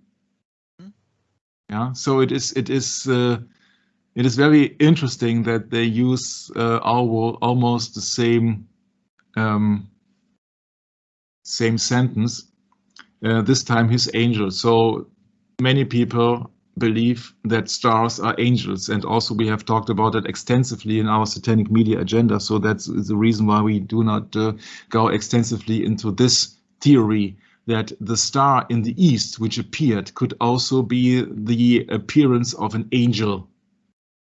That would also back up the fact that only these magi could see it. Well, right there, isn't that, Michael? In verse 9, and the great dragon was cast out, that old serpent called the devil and Satan, which deceiveth the whole world. That is the point. Satan deceives the whole world. Yeah. It is mentioning 3 times in Revelation 12:9. The great dragon was cast out, he was cast out, and his angels were cast out. And in Revelation 12:4, it's been mentioning his tail, speaking of the great dragon. Also, the great dragon is Satan when he is fighting a spiritual war, because it's a dragon is a mythical animal. Dragon means it's on war. It is fiery red, so it is full of sin and blood. And dragon means, in spite of the snake, it is an airy nature, so it has something to do with the war in heaven. So he's not a snake. A snake is he on the earth, deceiving people, at the figurative snake. But in the war in heaven, he is being depicted as a dragon. And he drew with the third part of the stars of heaven, and did cast them to the earth. And with the stars of heaven, no original star could be meant, in my humble opinion. Everybody is free to have his opinion. We cannot prove it. And then you must continue, Michael. And the dragon stood before the woman which was ready to be delivered to devour her child, speaking of Bethlehem here, as soon as it was born through Herod. No, Isn't through that Mary. true? Through Mary, you mean? No. To devour her child as soon as it was born through Herod. Yeah, sure. So that when you look upon it, then you can see the Magi as the army of Jesus Christ, or as a messenger. You see, they brought the message to Herod. That's right. They did. Without any fear. No equivocation. They no did. Mental reservation either, Michael. When we know that angels are messengers, so they did. But guess who used mental reservation when he said, "Oh, diligently search after the child and let me know so I can come worship him with you." Yeah, right. Mental reservation, Michael. Yeah, there are some people who say that the star didn't appear in reality. It was just an illusion, or it was just. There's some people that say that Noah never came and the flood never happened too, isn't there? No, but the Bible speaks explicitly in Matthew 2 that the star went in front of them. Yes. So it was a miracle. The star did appear in the east once at the beginning of their journey, or to mark the time. And the second time in Matthew 2, it has been mentioned that, let me see, Matthew chapter 2, his star in the east. They have seen a star in the east. Yeah, so we have seen him once. It's not been talked that the star was accompanying them on their journey. So they have seen the star in the east. So, and then after all, when they heard the king, they departed, and behold, the star which they saw in the east, so the same star which in verse 2, his star in the east. So let's put it this way. When they departed from the king Herod, his star, so the star of Jesus Christ, which they saw in the east, went before them till it came and stood over where the young child was. So it was not a regular star in the astronomical terms. It was a miracle, therefore it could be a miracle of God that something was being visible only for those who are in the belief. to wanted to bow down, to wanted to worship Jesus Christ faithfully. Yeah. So just God, think of the other miracles, right, Michael? The other miracles in the Bible, like in Book of Acts, when the tongues of fire came, or what was it? The flames of fire? I don't know. The multitude of languages, I think. Yes, yes. That is proof of a miracle right there. Yeah. Yeah, or the departing of the sea, of the Red Sea, or the burning bush, etc., etc., etc., etc. Yeah, of course, these are the miracles. They cannot explain them by science in a worldly sense. Nope. Because you see that, would you like to explain it in a worldly sense? You first of all, you would have to explain God, and you cannot explain God in a worldly sense.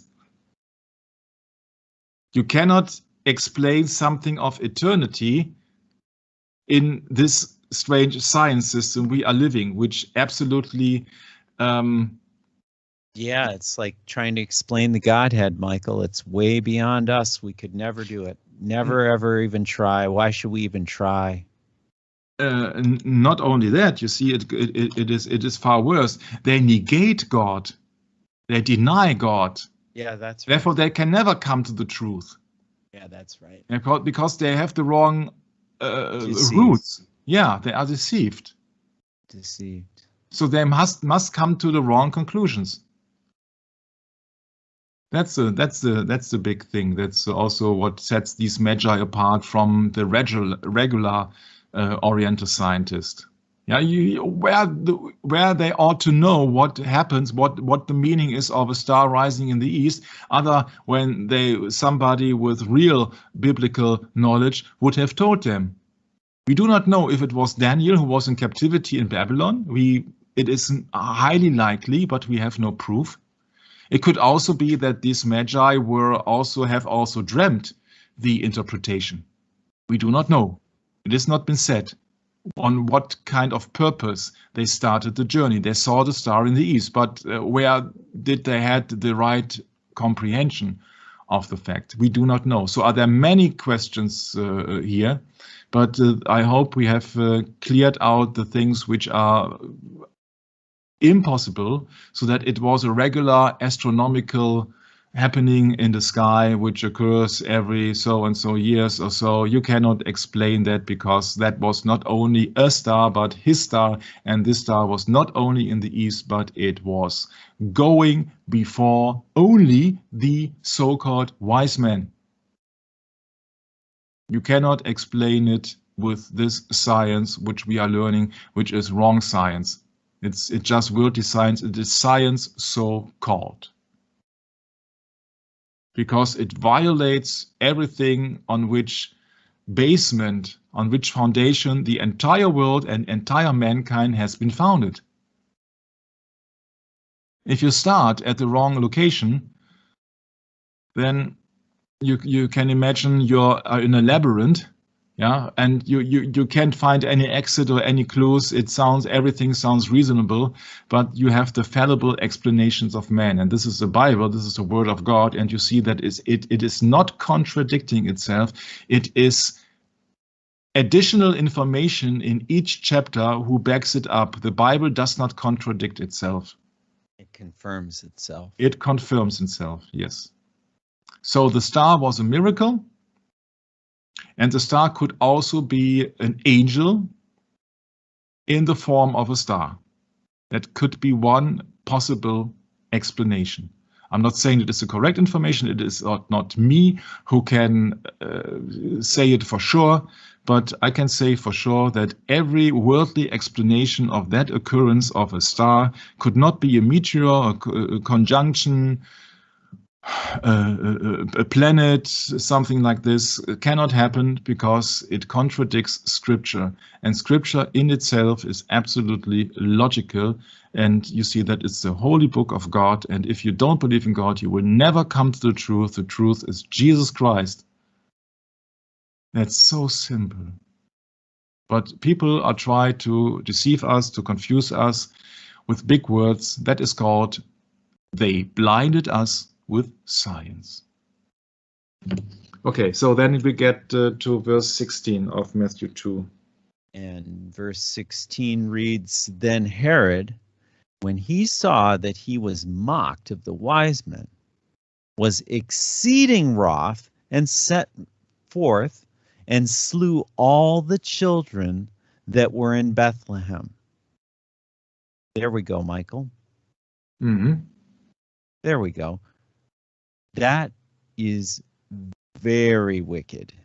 More wicked than I can possibly comprehend.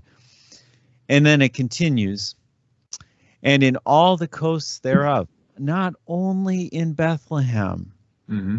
but all the coasts thereof, from 2 years old and under, according to the time which he had diligently inquired of the wise men. So the baby was, I shouldn't say baby, the child was 2 years or under, Michael. Mm-hmm. Mm-hmm. Yeah. Yeah, that raises a lot of questions. How many people were there at the age of Jesus in that area when they went back from? Imagine all of the parents of those children, the kind of torment they would go through, losing their children. Imagine that he was angry they would be.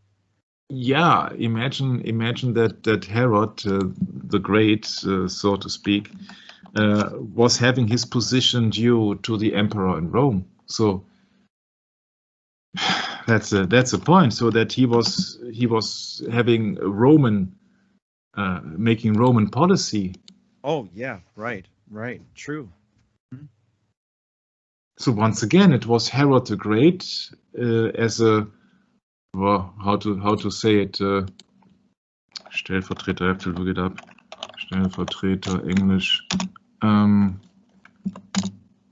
As a deputy or representative of the Roman Empire, where the emperor was the Pontifex Maximus, that he was putting out Roman policy. I cannot imagine that Herod did it on his own.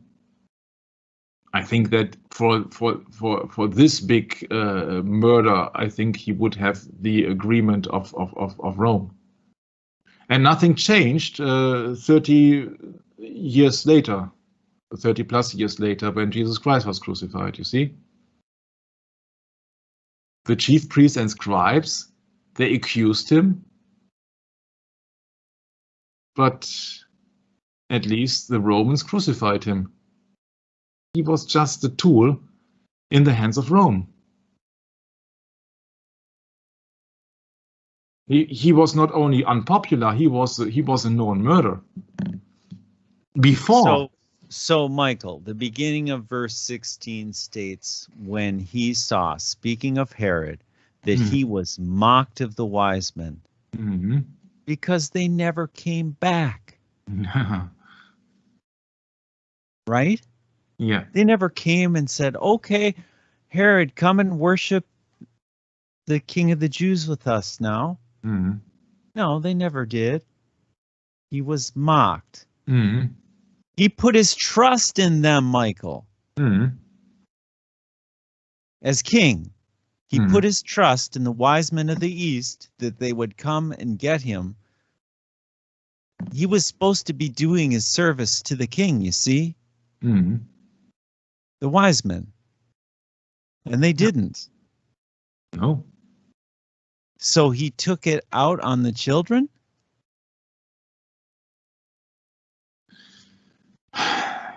You see that if God is in control, then it was meant to be in the first place. Yeah, but I'm just saying that just shows you the kind of mindset. The mindset, yeah. That shows you the mindset of a ruler at the time where Jesus was being born. I think the extreme amount of pressure on the kingdom to maintain its leadership.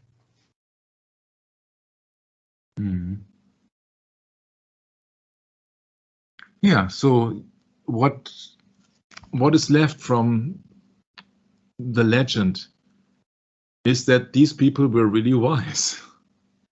Yeah. And so many lies in that legend, so many deception in it, that it is really hard to go in all these lies and to search for the truth. You see that for 16 verses of the Bible, we did now more or less a Bible study. But there are so many questions left, of course. But it's just up to you, dear listener, that you are going into the Bible and you really see what the treasure the Bible is. So many information, and if you combine all the dots, then you get a different approach of what usual a website or even a so-called Christian website is telling you. That's totally unbelievable today, how the level of deception, yeah, the level of deception. But we know why these people are called the wise men, because they have bowed down to Jesus Christ. Yeah, they came to worship him. They didn't come to just They didn't come to worship Herod. No, yeah, that's it. Yeah, they've seen his star in the east. I think it is absolutely clear that this star was a very special star. Yeah. Never mind what it looked like, but it was his star. They did not say, we have seen a star in the east. He said, or they said, we have seen his star in the east. That's why I choose to name the session Magi and his star. It's his star. He's the morning star. He's the bright and morning star. He says, I am the Alpha and Omega, the beginning and the end, the first and the last.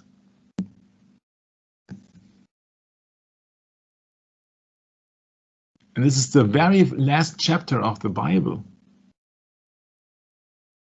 I hope not many questions are being left to be answered. Brett, I think you got the last minutes. Thank you very much for this excellent collaboration and for taking the time last night. It was a pleasure of thinking about science is the new religion.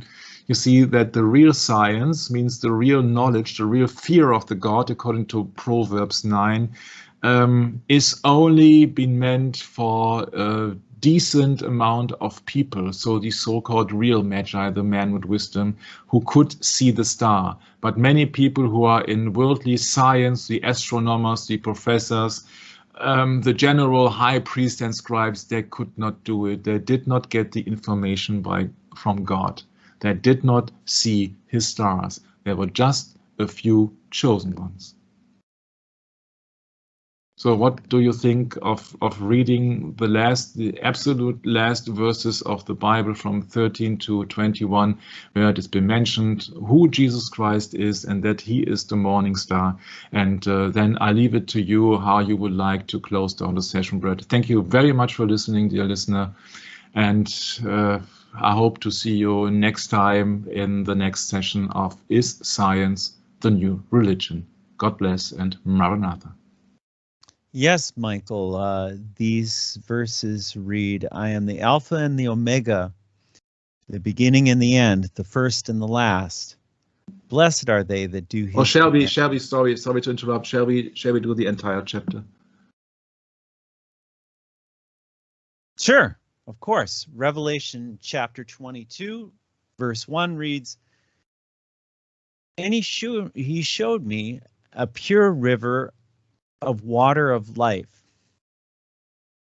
clear as crystal, proceeding out of the throne of God and of the Lamb, in the midst of the street of it, and on either side of the river was there the tree of life, which bare 12 manner of fruits, and yielded her fruit every month.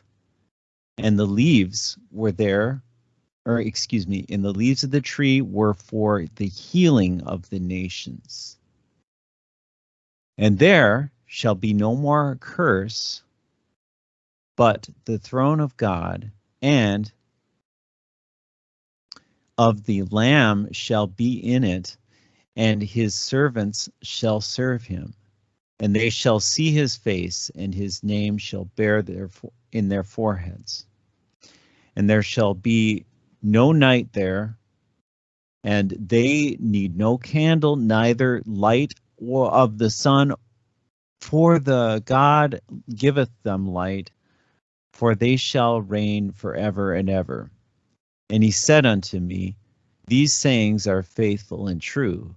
And the Lord God of the holy prophets sent his angel to show unto his servants the things which must shortly come to pass. Behold, I come quickly. Blessed is he that keepeth the sayings of the prophecies of this book. And I, John, saw these things and heard them, and when I had heard and seen, I fell down to worship before the feet of the angel which showed me these things. Then he saith unto me, See thou do it not, for I am thy fellow servant, and of thy brethren the prophets, and of them which keep the sayings of this book, worship God. And he saith unto me, Steal not these sayings, or seal not the sayings of the prophecy of this book, for the time is at hand. He that is unjust, let him be unjust, and he which is filthy, let him be filthy still, and he that is righteous, let him be righteous still, and he that is holy, let him be holy still. And behold, I come quickly, and my reward is with me to give every man according to his works shall be. As his works shall be, excuse me. And I am Alpha and Omega, the beginning and the end, the first and the last. Blessed are they that do his commandments, and they that have the right to the tree of life, and may enter in through the narrow or the gates into the city. For without are dogs and sorcerers and whoremongers and murderers and idolaters and whoever loveth and maketh a lie. I, Jesus, have sent mine angel to testify unto you these things in the churches. I am the root and the offspring of David, and the bright and morning star. And the spirit of the bride say, Come. And let him that heareth say, Come. And let him that is athirst come, and whosoever will, let him take the water of life freely. For I testify unto every man that heareth the words of this, or the prophecy of this book, and if any man shall add unto these things, God shall add unto him the plagues that are written in this book. And if any man shall take away from the words of the book of this prophecy, God shall take away his part out of the book of life, and out of the holy city, and from these things which are written in this book. He which testifieth these things saith, Surely I am come quickly. Amen. Even so, come, Lord Jesus.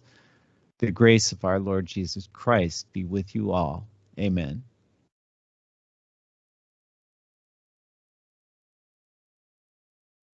And that ends the session. Maranatha.